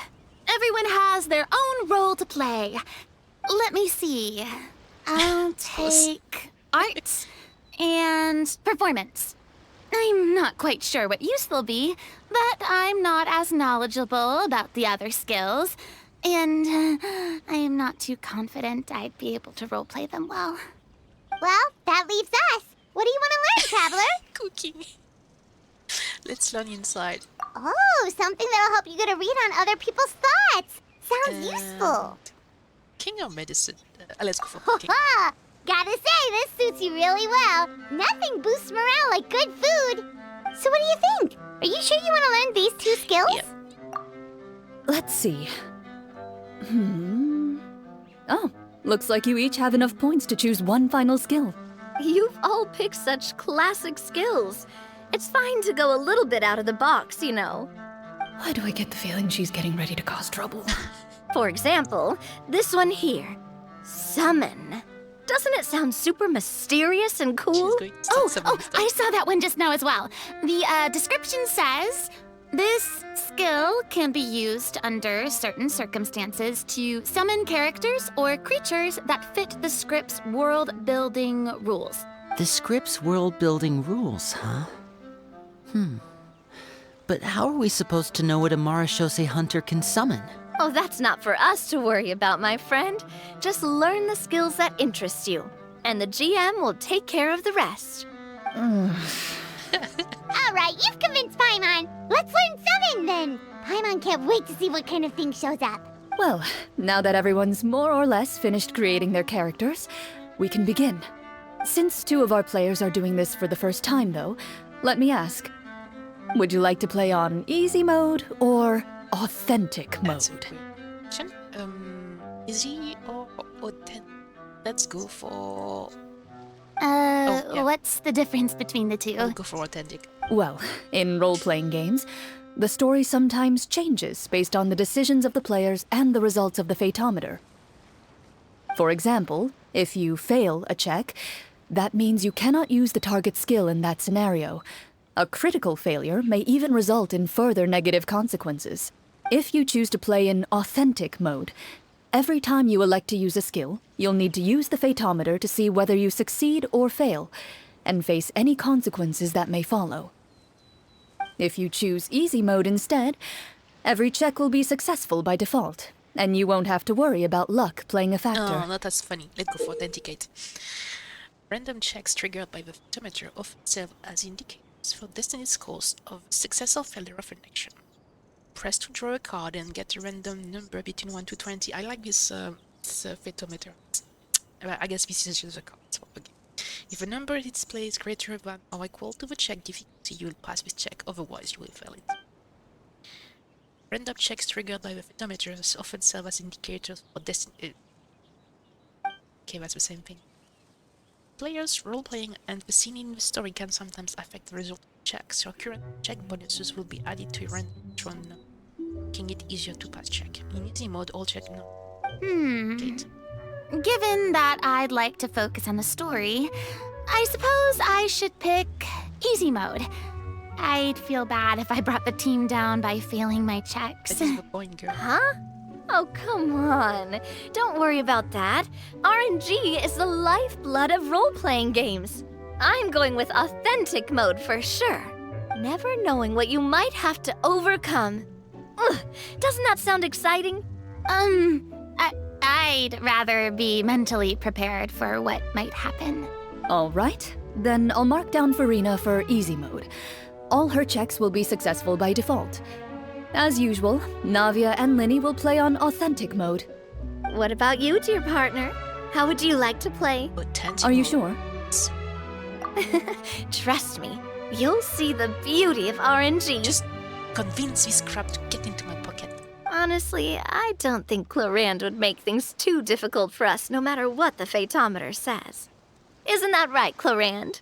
No promises. That wasn't super reassuring. Well, anyway, enough talk. Let's get started.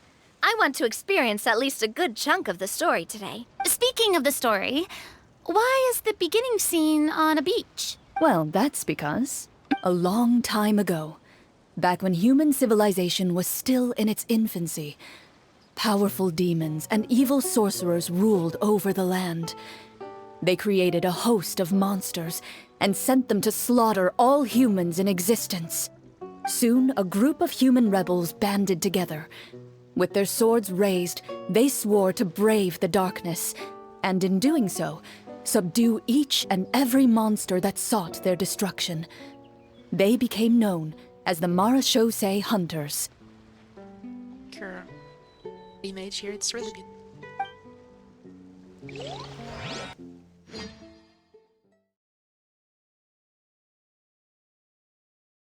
This is the game loading.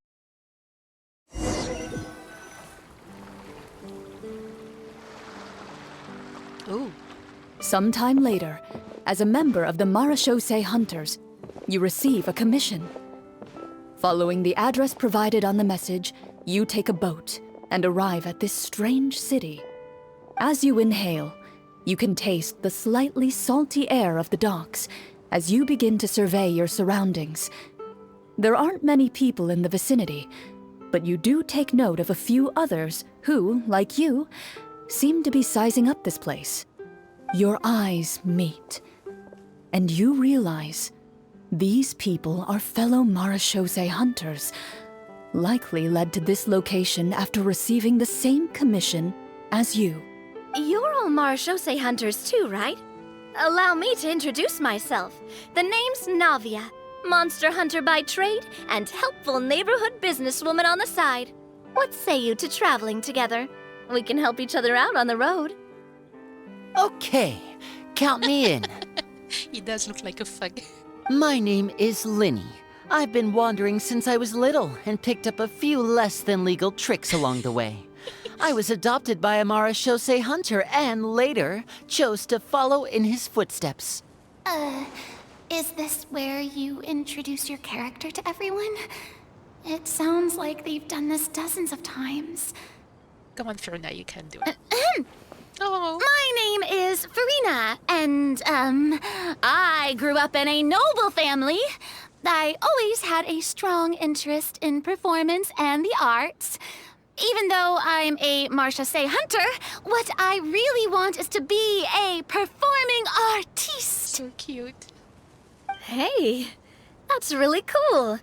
You can do it, Farina. That's exactly how it's done. Paimon is Paimon, a good friend and companion to this Marachose hunter right here. I've been studying the culinary arts since I was a child. I hope my delicious food can help boost people's spirits. One over here, really talking. That's wonderful. I'll be looking forward to your cooking during our adventures together.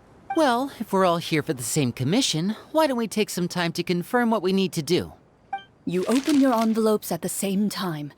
The message reads, "To the honorable and trustworthy Marachose hunters, our kingdom is currently facing a grave crisis. The lands outside the capital have been overtaken by monsters, and our people are being led astray by forces of wickedness. We beseech you, please help us resolve this crisis and return peace and stability to our home." This is like the side entrance. Is that onto the docks? But it's nice. Huh. The layout of this city looks super familiar. It kind of reminds Paimon of Mondstadt. The scriptwriter must have used a real-world city as a reference when coming up with the map. As experienced hunters, the layout of the city reminds you of places once traveled. You recall the sight of tree-lined streets and the gentle tranquility of days gone by. Yet, as you regard the city in front of you, it appears to be little more than an empty shell. Its hollow gates are open to you, beckoning you to come forth and bring salvation back to the town. I carefully read every line of the letter and turn my attention to the signatures at the bottom. Who issued this commission to us? You see a long string of unfamiliar names. It would seem that many of the residents of the city issued this commission together. They sensed that things were not right within the kingdom and sent a distress signal to the outside world. In that case, why don't we take a walk around the city and see if we can learn anything from the local residents? Oh, good idea. We might be able to get some leads on the monsters and bad guys we're after. You look up and see a tavern nearby. It appears to be open for the day. Why don't we go check out that tavern? If the novels I've read are anything to go by, taverns are usually full of information.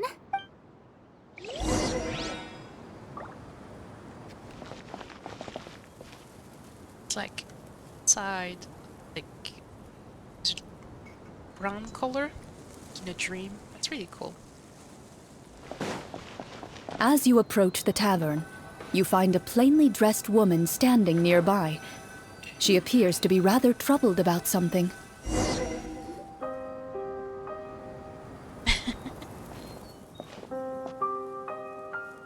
Greetings, friend. Lovely weather we're having today, don't you think? Oh, hello. I suppose you're right. The weather today is quite lovely. If only those monsters out there would stop causing trouble. It seems like every character included in the script has a certain amount of useful information to offer. If we keep asking questions, we might be able to get some good leads. Oh, come now, don't be sad. Life is all about optimism.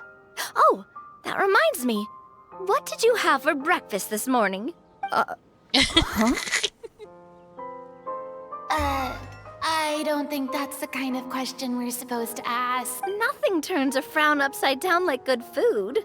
How about some macarons? I could make you some. You didn't even take cooking as one of your skill proficiencies. That's not necessary, miss.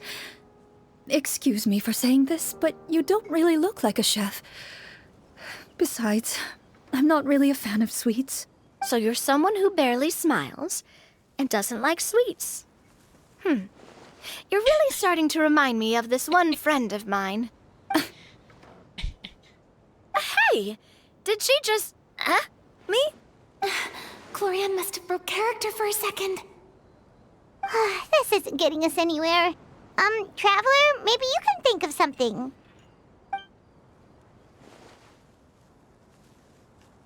I would like to check an inside.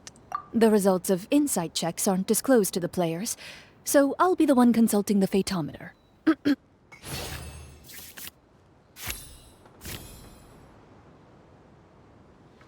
You recall all the lessons you've learned in your time and begin to carefully observe the woman's mannerisms. You notice that when she's quiet, she has an empty look in her eyes, as if her thoughts have drifted to a place far, far away. And when she speaks, she often subconsciously reaches out to touch the ring on her left hand. Did something happen to your husband? So you noticed. That's a little embarrassing. A horde of monsters suddenly appeared near the capital recently, so all the guards were dispatched to fight them. Do you remember when those monsters appeared? I'm not completely sure. All I know is that my husband was dispatched to fight them 3 days ago. Do you know where he was sent? It all happened so fast.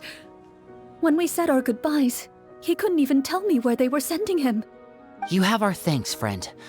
We'll find and defeat those monsters as soon as possible. We sincerely hope your husband will be able to return to your side soon.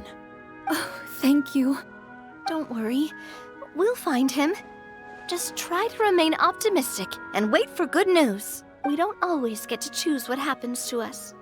But we do get to choose the little things, like what we eat and how we respond to the things life throws our way. I hope that one day, you too will recognize the power of something as small and inconsequential as a delicious dessert. I'll do my best. You bid farewell to the woman, and continue your journey further into the city.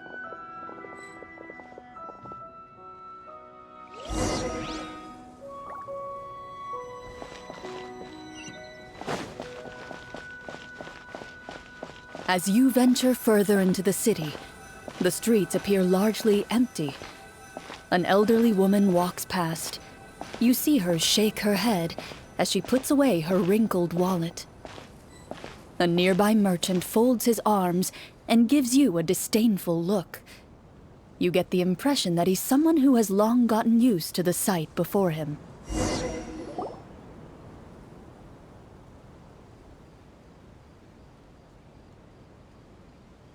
Although he doesn't seem very friendly, merchants are usually a good source of information, right? Pardon me, sir. I'd like to ask a question if I may. That depends. How much are you willing to pay? How about this much? What do you take me for? Some lowly beggar? You can't even buy half an onion with that amount. Surely an onion can't be that expensive, right? What do you know? War's nearly upon us. Everything costs several times what it did before. If you're not gonna buy anything, then scram. Whoa, what a nasty guy. Maybe we shouldn't even bother talking to him. But he still might have information we need. Traveler, can you think of something? Sir, we came to this city to solve the very problem you seem to be referring to. The war you mentioned, would it happen to be against the monsters outside the city? If you happen to be well informed and know a thing or two about what's going on, we'd appreciate it if you could share that information with us. After all, the sooner this problem gets resolved, the easier it will be for you to do your business. We did it. Technically, that's a computer that did it. It's probably prearranged. Well, things are basically as you said, young lady. Those monsters are camped outside the city, and they've been destroying all our trade routes. We have limited reserves within the city, so if this continues, we're all gonna be in big trouble. Wait, you're saying no one has put a plan in place to distribute supplies or maintain order? We could all starve and those nobles in the palace wouldn't even break a sweat. Who knows? Maybe they've been in cahoots with the monsters all along. That is concerning. All right. That's all the information you need, right? Off with you now. I've still got business to do. You know, if you smiled a little more, you'd definitely get more business. And I bet that would make your life just a little bit sweeter. I'm not saying it's guaranteed to work. It's just a tip.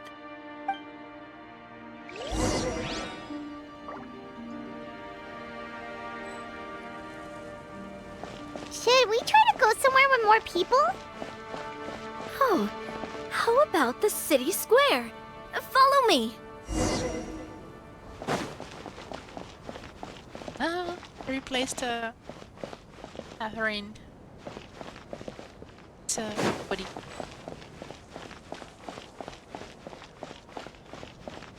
Before you lies the city's central square.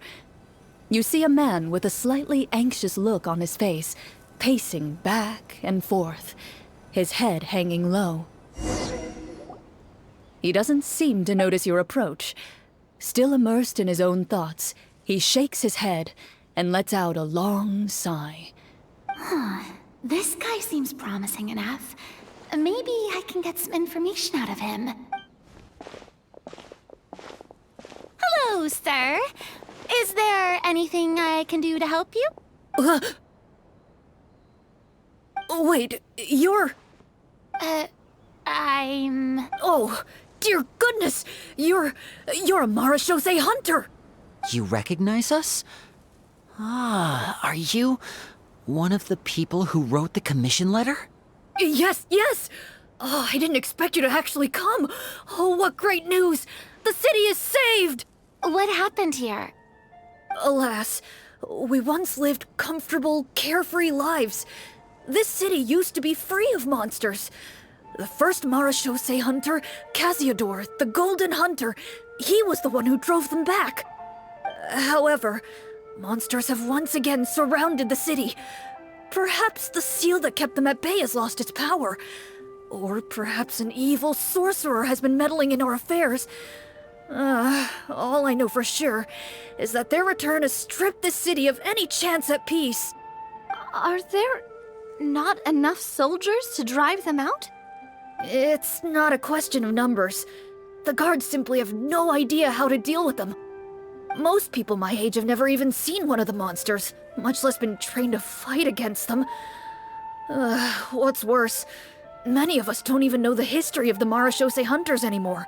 When I was a child, though, my grandfather would tell me stories about how the Marashose hunters drove back the monsters. So, on the off chance that something might come of it, I decided to reach out to you. To be perfectly honest, I was starting to think all those stories were just tall tales. But now that I've seen you in person, I finally know that it was true! Well, you can rest easy, friend. The righteous and formidable Marashose hunters are on the case. The man is touched by your determination and resolve. His eyes begin to well with tears of relief. Still, if we are going to hunt the monsters, we need to know where to find them. Can you give us any leads? All I know is that the area outside the city is dangerous.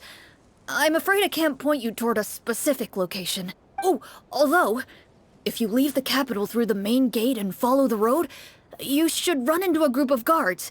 They might know more about where to find the monsters. I see. We'll go look for them then. All right. Be careful. Oh, and one last thing. The monsters outside the city are just part of the problem. There are evil sorcerers inside the city as well, so be on your guard. They're actively working with the monsters, and have corrupted the court ministers with malicious magic. They're the reason why, even inside the city, everything has been a giant mess. Even one of our kindest ministers has turned into a boorish and unreasonable figure, interested in nothing but enacting laws that exploit the people. Who knows how much longer we'll be able to go on like this. Talk about being stuck between a rock and a hard place. I feel bad for him. Maybe we should try to cheer him up? Verena could sing you a song.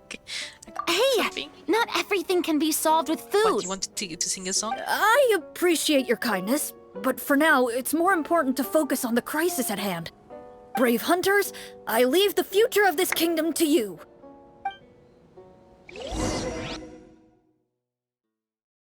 Next time I will choose you if you can deal with it. If I understood correctly, there are currently 2 problems in the kingdom that need solving, right? Exactly. We need to defeat the monsters outside the city and take down the evil sorcerer stirring up trouble from within. But which problem should we tackle first? Well, this seems like a good moment for a break. Take some time and discuss what you want to do. Let me know when you've made your decision. So, I wonder if I was going to be changing our location soon. I really didn't expect the people in the city to keep us at arm's length like that. I totally thought the hunters would be treated like heroes. Well, Clorinde said the script took cues from the real history of Fontaine, right? Maybe the real-life Marachose hunters were also treated like that. I wouldn't say it's a perfect representation of history, but there are definitely some similarities. Would you like to hear more about it? Sure. As long as it doesn't spoil anything in the script. You brought up bits and pieces of the hunter's history before, but it was all in passing. Paimon wants to know too! The hunters were super powerful, right? Were they all from a special line of supernatural beings or something? Kinda like the yokai in Inazuma? No. All Marachose hunters were ordinary mortal fighters. The only thing that set them apart were the special sword techniques passed down over the centuries. Huh? So you mean anyone could become a Marachose hunter? In theory, yes. All you would need to do is survive the rigorous training and master the swordsmanship techniques required to fight the monsters. Still, most people dropped out at the early stages, and others called it quits the minute they saw a monster in person. To become a hunter, you must be strong in both body and mind. What kind of monsters did the hunters fight exactly? Oh, and the evil sorcerer the script mentions. Did they exist in real life too? The land of Fontaine once played host to an ancient dynasty known as Remuria. After that dynasty fell, monsters began to appear, intent on obstructing humans from establishing a new social order. One of the ancient sorcerers of Remuria used his power to assemble a formidable army of golems. He sought to use that force to establish himself as king. What's his name? I beat him like 2 days ago. Phobos? Now wait a second. Don't tell me that guy was the inspiration for the evil sorcerer in the script. We still haven't found any in-game information on him yet. So, why don't you talk about someone else for now? Well, I wasn't planning on going into anything you might be able to find out in the game. But if you want me to talk about something else, then... How about Casiodor, the Golden Hunter? Or Egeria, the ex-Hydro Archon? Casiodor. Wait, but those people are all from a super long time ago. Where did you learn all this, Clorinde? From my master. Huh. By master, you mean Miss Petronia? Is someone you know? Absolutely. Miss Petronia and my father were good friends. Back in the day, she would often bring Clorinde over to play, but then... Let's not get off topic. Anyway, back to what I was saying. Responding to Egeria's call, a number of warriors followed Casiodor into battle against the monsters. This group of warriors, under Casiodor's leadership, became known as the Marachose Hunters. Yet, as Fontaine entered an era of peace, their work gradually became obsolete. The Marachose Phantom, originally an association made up of hunters, eventually came to be predominantly comprised of Melusines. Oh yeah, the mushroom, right? Marachose, yeah. Ah, I see. That explains why most of the people in the script have forgotten the hunters or think of them as nothing more than a legend. Is that really a bad thing, though? It can get tough always being the one shouldering everyone's expectations. Depends on who you ask, I suppose. If the name of the organization no longer commands respect, investigative work is bound to suffer. Speaking of investigations, which problem should we tackle first? Monsters or evil sorcerer? I vote monsters. That's the main duty of the hunters, right? We can come back to the sorcerer later. Well said, Miss Farina. Plus, if the sorcerers really are the masterminds behind this whole thing, defeating the monsters could give us some clues on their intentions as well. What about you, partner? What do you think? Both are important. Let's go. It's decided then. All right. After some discussion, you decide to turn around and head out of the city. It make me want to drink some tea. It looks so good.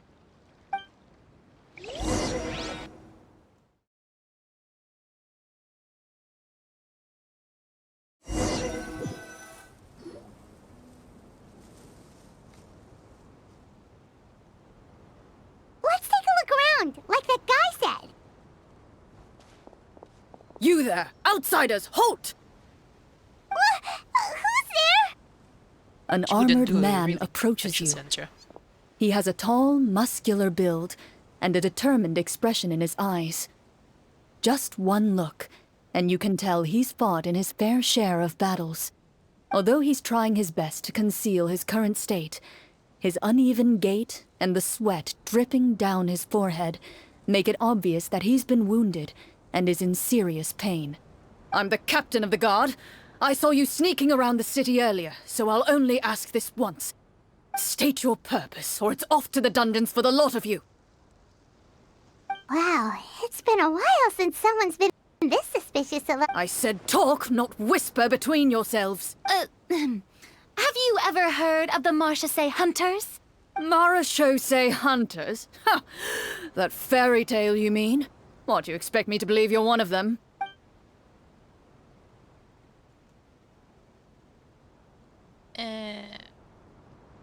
Yeah, let's go for an insight.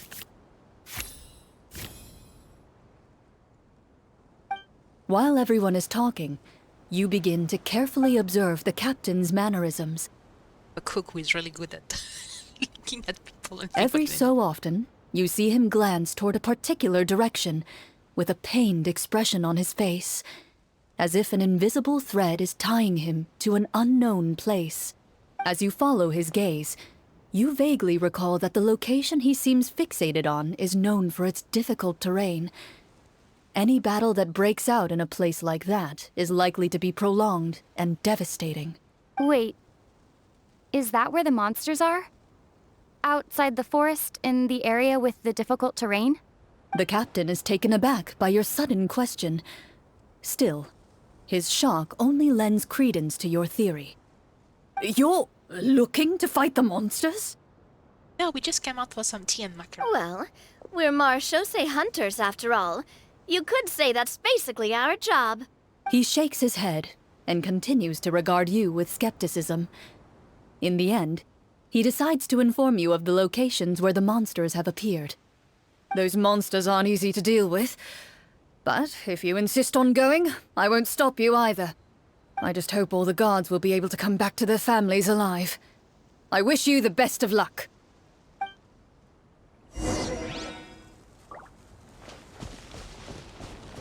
Based on what the captain said, the monster should be right up ahead. Let's go. Hopefully we're not too late.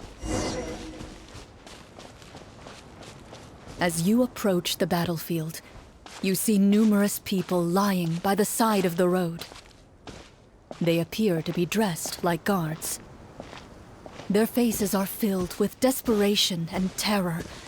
Some are screaming and cursing in vain, as if still trying to banish the monstrosities they saw from their minds.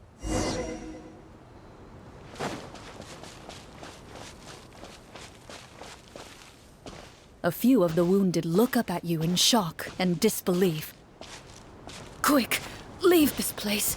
Turn around and don't look back, they yell. Forever.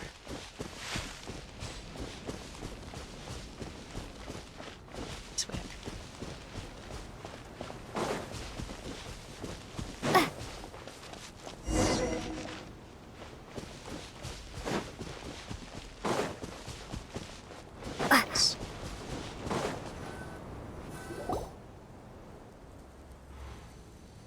Swords. So cool. And trees are all... This is the place he mentioned, right? You see broken iron swords scattered all around you, and downed trees riddled with terrifying claw marks. All the signs point to one thing. A truly devastating battle just took place here. Be on your guard, everyone. The monsters might still be around. Before you can finish your sentence, you hear rustling sounds from the surrounding bushes. The monsters have emerged. They close in on you without fear. You get the impression that, in their bloodthirsty eyes, you're just another meal for them to devour. A little help here! This thing wants to eat Paimon! You had too much sweets. Your battle round begins. Now. Oh, no. One, okay. I need to do hate. I fail. This is going to be fun. Oh,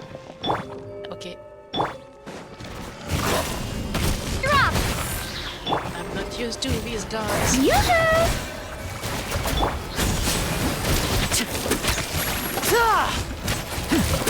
This one's got your name on it! Attack! That's the way! Interesting. Do you like this? Oh yeah, it's very nice. The next battle round begins now. Let's get to... Oh.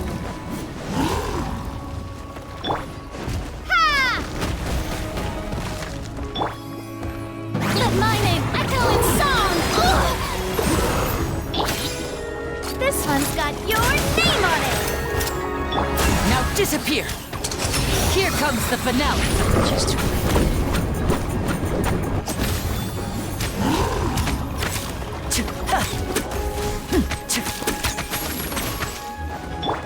Starfall!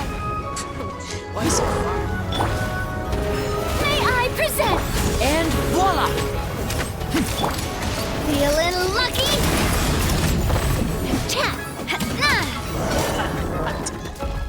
The monsters let out a terrifying roar of anger and resentment before dissipating into thin air. Ugh, thank goodness it's over.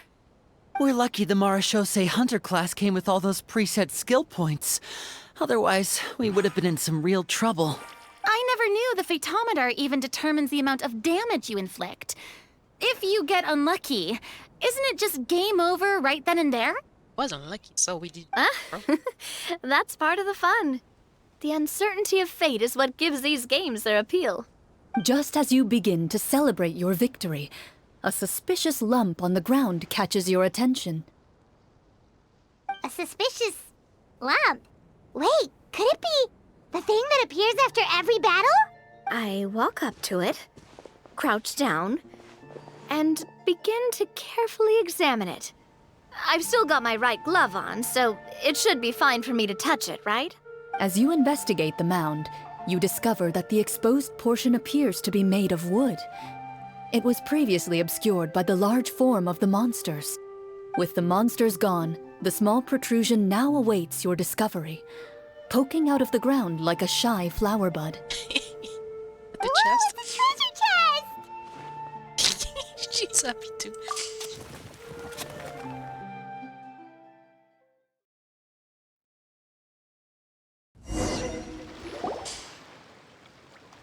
With everyone's help, you successfully excavate the wooden chest from the ground. Even without opening it, you can tell from the mora and jewels scattered around the chest that it must contain quite the fortune. The money from the town. Makes sense! We worked hard for this. Let's open it and we can share what's inside! Oh, come on, Paimon.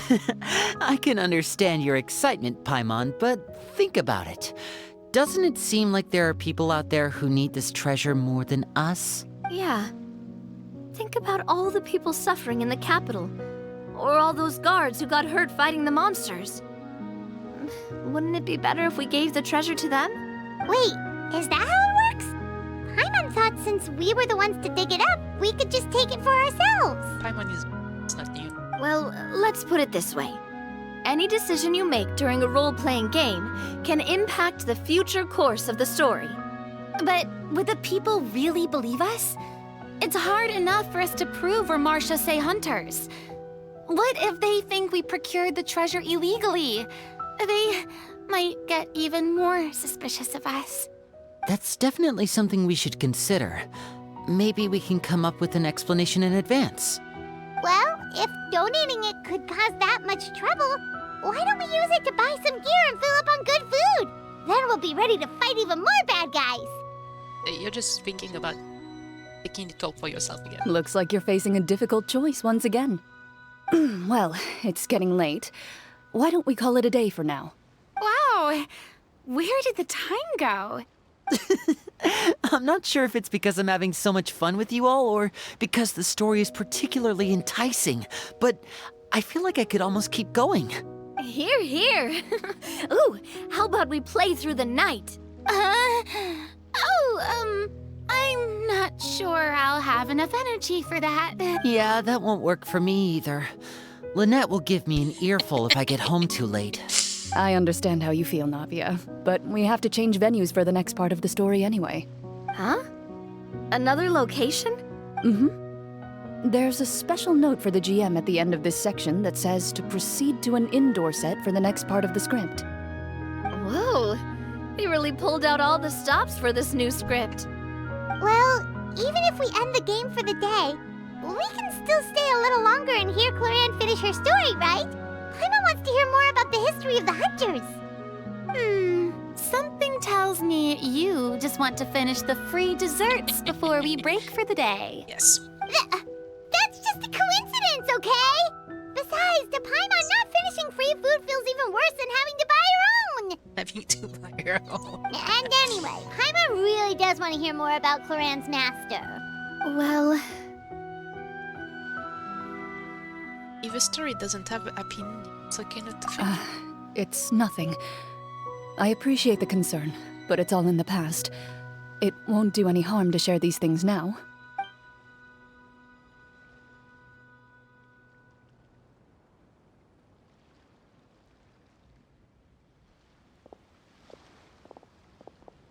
My earliest memories are of living with Master.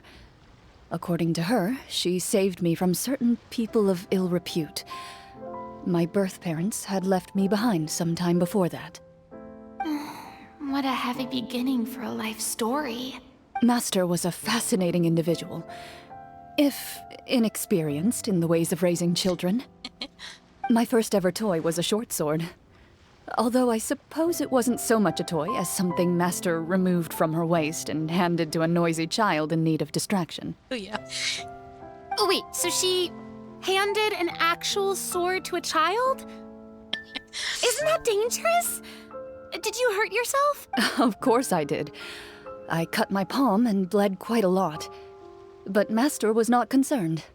She just stood there and casually lectured me about it. See, that's what you get for not holding the sword properly, she told me. She then crouched down next to me and said, "Give me your hand. I'll teach you to bandage this wound. After that, it's time to learn how to truly hold a blade." Excuse me for asking this, Clorinde, but how old were you exactly when all this happened? Probably around, 3, give or take. 3? Isn't that when most kids are still struggling to hold a fork? As I said, Master was rather inexperienced in the ways of raising children. She believed trial and error was the best way to teach a child what they're capable of. I'm not so sure this is a question of experience. I didn't see anything wrong with her ways at the time. And anyway, children don't get to choose how they're raised. Oh, she did bring me back a pet from Liyue once. It was a Geovishap hatchling. A Geovishap hatchling? For a pet? That seems really even more big, dangerous. That's something. What she said was this: make sure to get along, you two.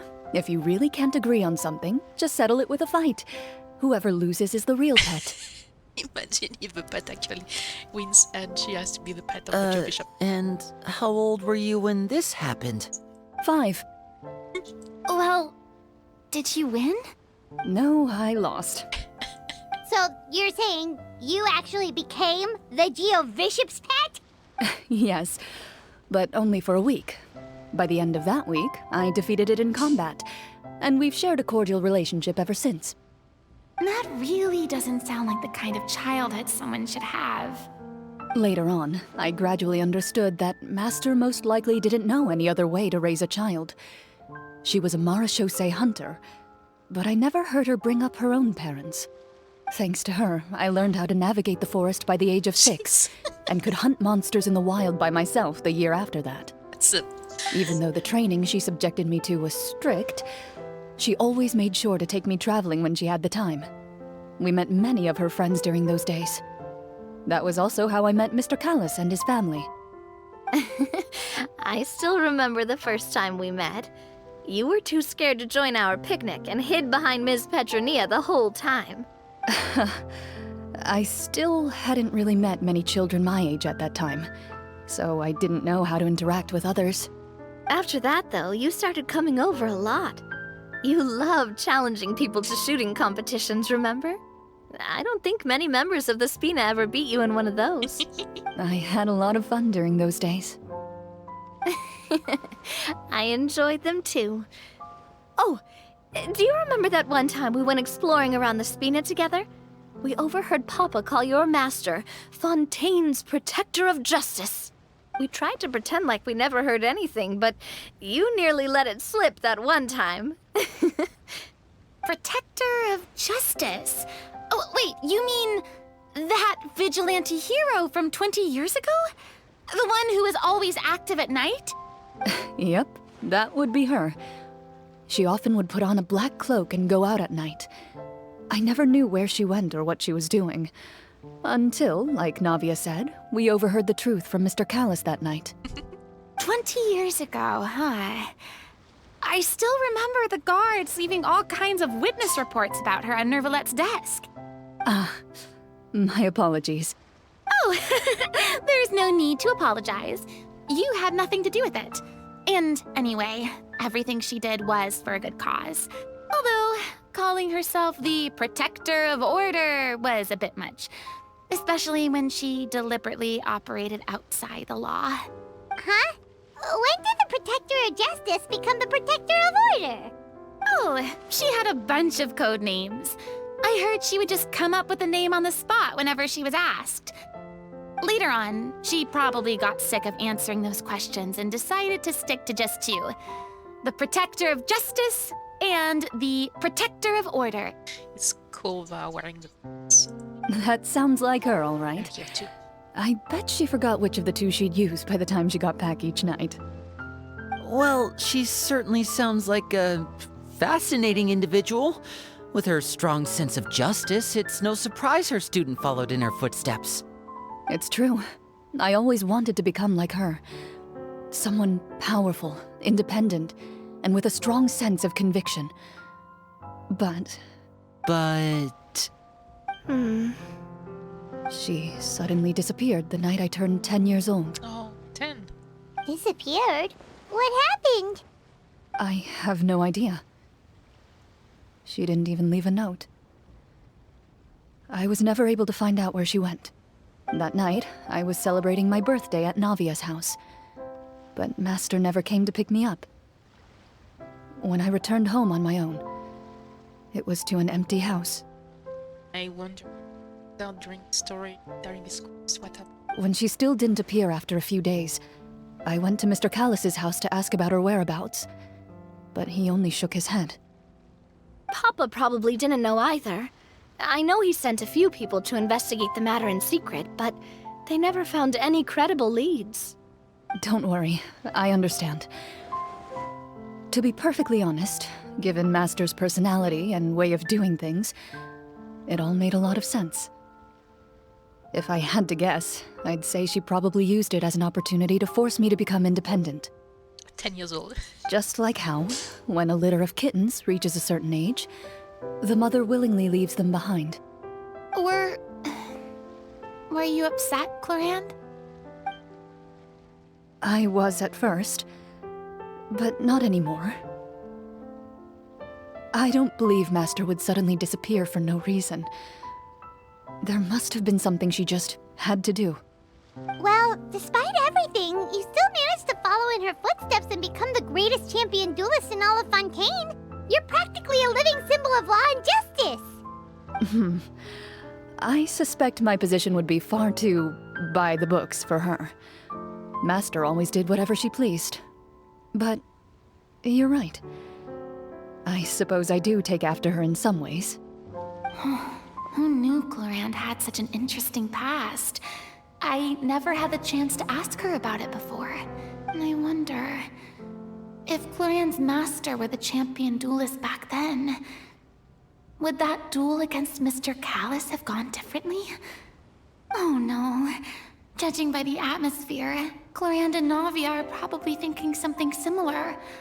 The mood just got super awkward all of a sudden. Well, anyway... Would you look at the time? It's getting dark, so we should probably call it a day for real this time. If we keep talking like this, we really will be here all night. I had a great time today, Miss Clorinde. Thank you for being our GM. Anytime. Game Master game. The script was good, but I've got to say, your childhood stories were even better. Hey, you should tell us more about that fight against the Geo-Bishop sometime. Maybe your master was onto something. You could be right. What does she mean, onto something?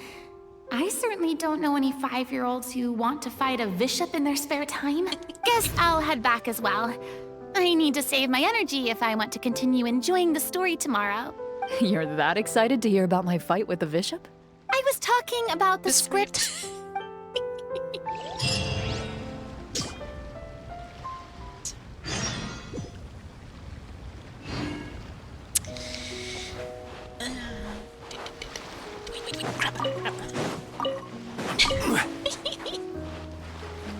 You thought you could escape me.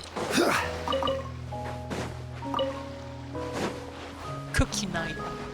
Actually, I need to cook 20 things.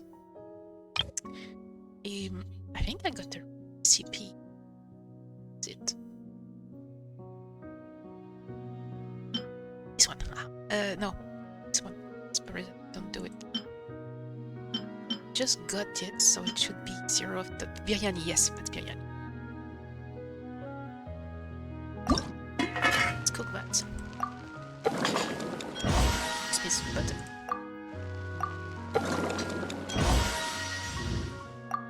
There's nobody who does okay.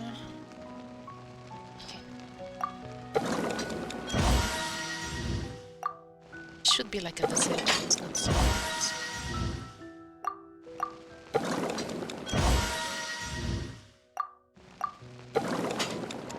Missed it.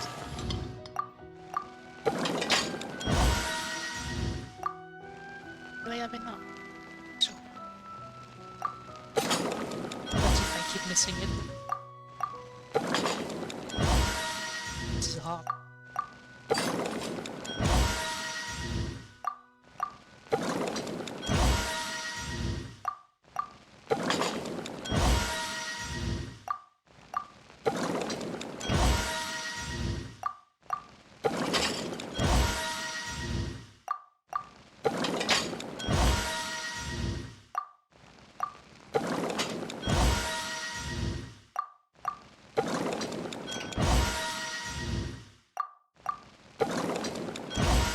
I don't remember. It's a difference, right? Let's just do it. Just once. This one. Still needs to go to 20. Oh, yes. I think it's 20.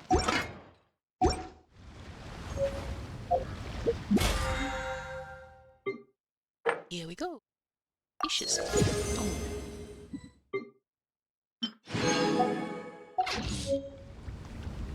Okay.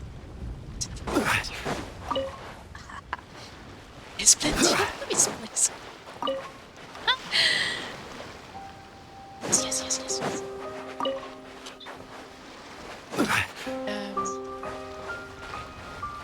I got most of the crabs. Okay, let's listen to what they have to say. Just between the two of us, could you tell me what it was like to be the Geo-Bishop's pet? It was nothing special, really. Geo-Bishops don't understand the concept of a pet. So basically, it just headbutted me whenever I entered its territory. And that hurt? Yeah, it hurt. What, something you want to experience for yourself? Oh, I'm good. Thanks. Alright, I will do the rest of it. So, I was going to stream it again tomorrow, but I missed the beginning stream registration, so I guess I will... Today won't count, but I knew about it, it's fine. I will finish it on Saturday when it will count. There is already that stream about. Okay. I need to... Expedition rewards. All player to challenge? Oh, in the fortress. I haven't played cards in a while.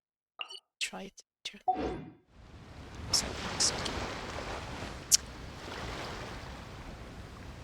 What else to do? Yes, actually, just because I tried it in my teapot and so it took it out from to do.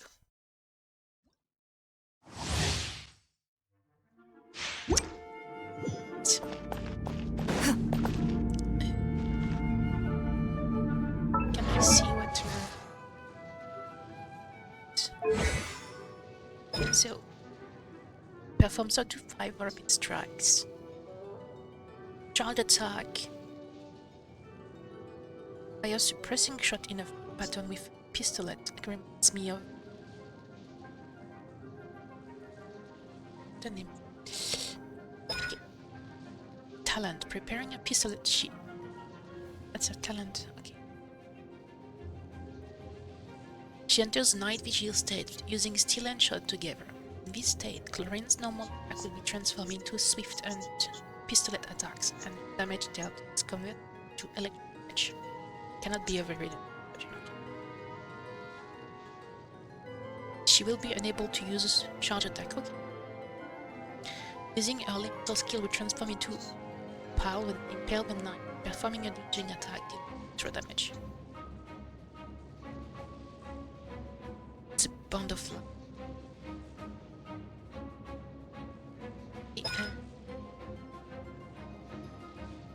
Last life, so it should be a burst. So self a bond of life based upon its HP, swiftly hitting and striking with saber. Okay, just try it. What's this one? After a nearby party triggers an electrocution to an opponent. Electro damage dealt by Clorinde's normal attack, and last flight by 20% of attack for 15 seconds. Max 3 stacks. Okay, well, let's just try. Oh yeah, triples. Loaded. Who is this guy? Check this out! Thomas because he's usually infuses. No rest for the wicked. Stop right there!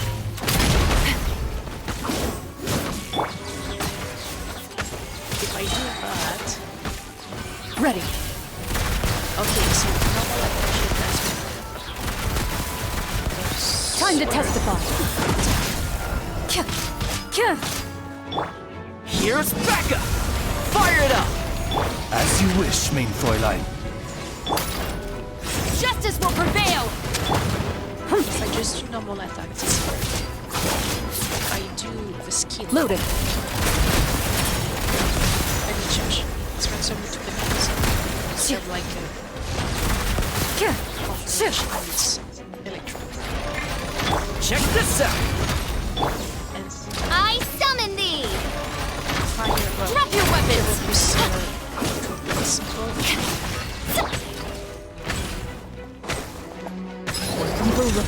Shoot on sight. Oh, there's a lot of damage.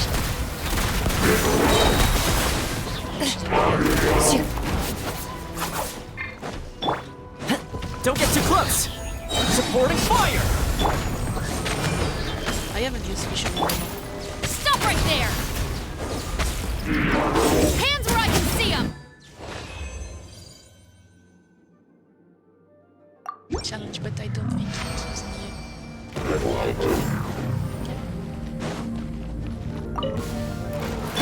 Check this out! Wings of darkness!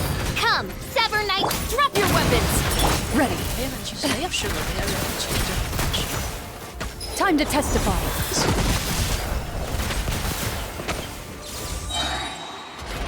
Don't get too close!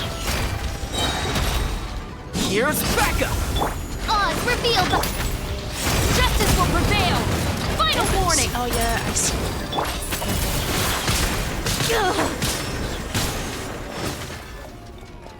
Hunt them down. Shivers is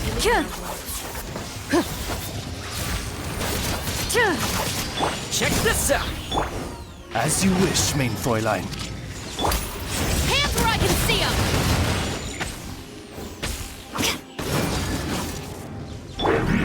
Load him. Where evil lurks, shoot on sight.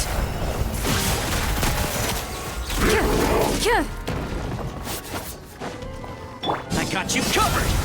Fire it up! She's doing this. Ready. Extra damage.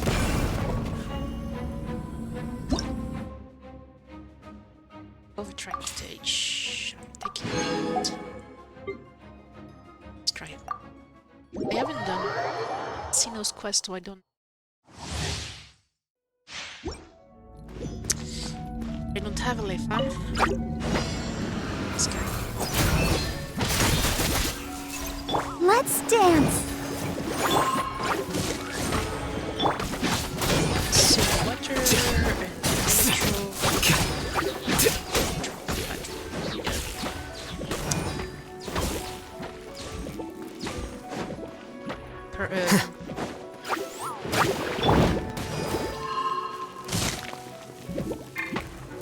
Here you are. Defract! Ready, steady, go! By royal decree! I'll protect us.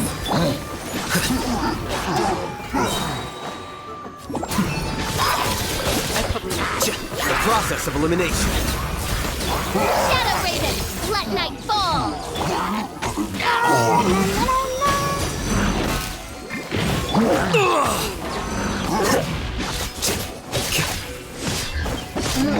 Flicker.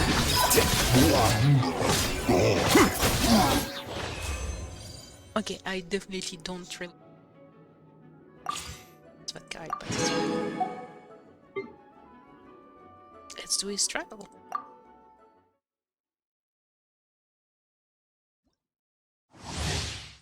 Can you name shot that charge while shadow pressing?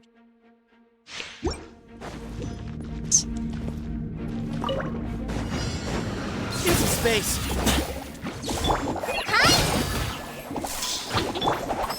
Odds reveal dice! Stay put! To Al-Akmar!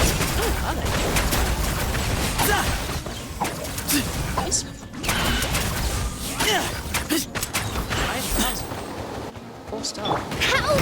Ouch! Wings of darkness! Come, sever night from day. Lucky today! Sage's wisdom! Excuse me?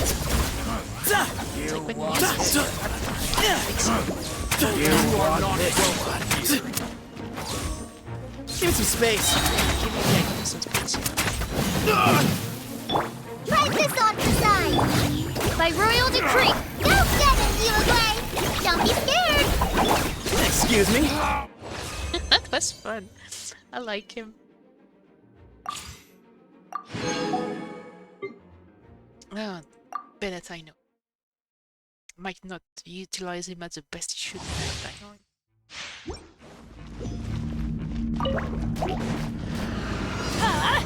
Out of the way! Booba, get them. Rain outlines your fate. Come a little closer. Come a little closer. Yeah!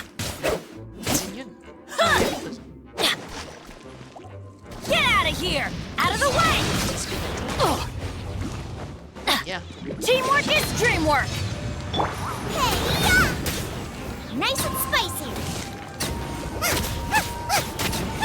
Yeah. Let's spark things up a little. Rain cutter! Everybody stand back!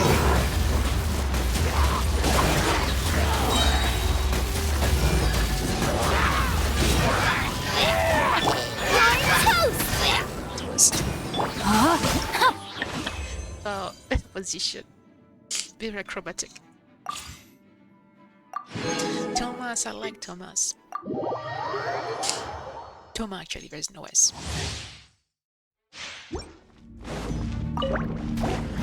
Check this out! teams. Dodge this! Booba, get them! Motion to compel! Fire. Breath of the flame! Here's backup! Eat this! This moment will be frozen in time. Freeze!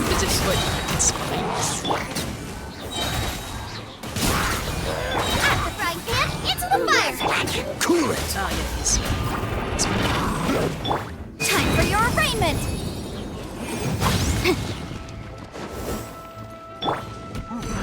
I got you covered!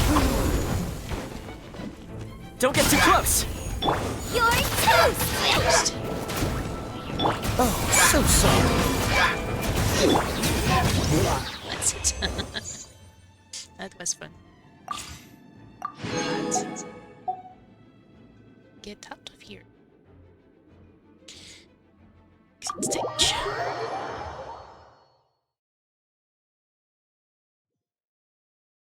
I still don't know.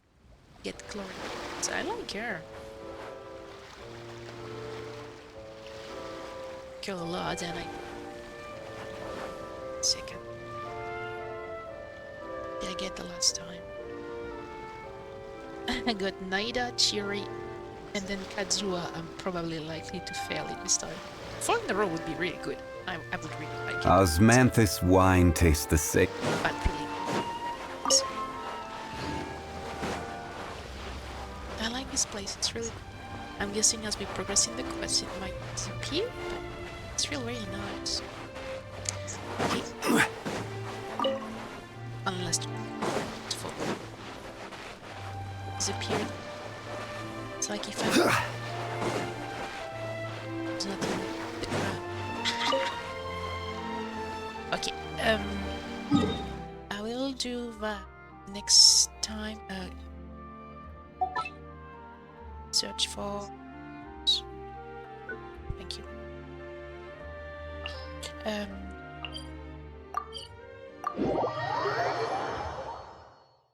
Okay, so... normally I don't know if I'm streaming tomorrow. I will see if I can do it. First day is probably Palia. Because, like I was saying, it's not good to count. I did it today because I wanted to play the new story. Every journey has its final day. Doesn't count for Don't rush. streaming streak.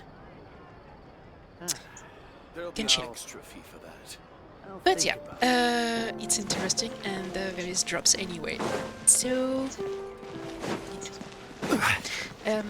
thank you everybody. It's been watching me today. I wish you all a good day and see you later. Bye.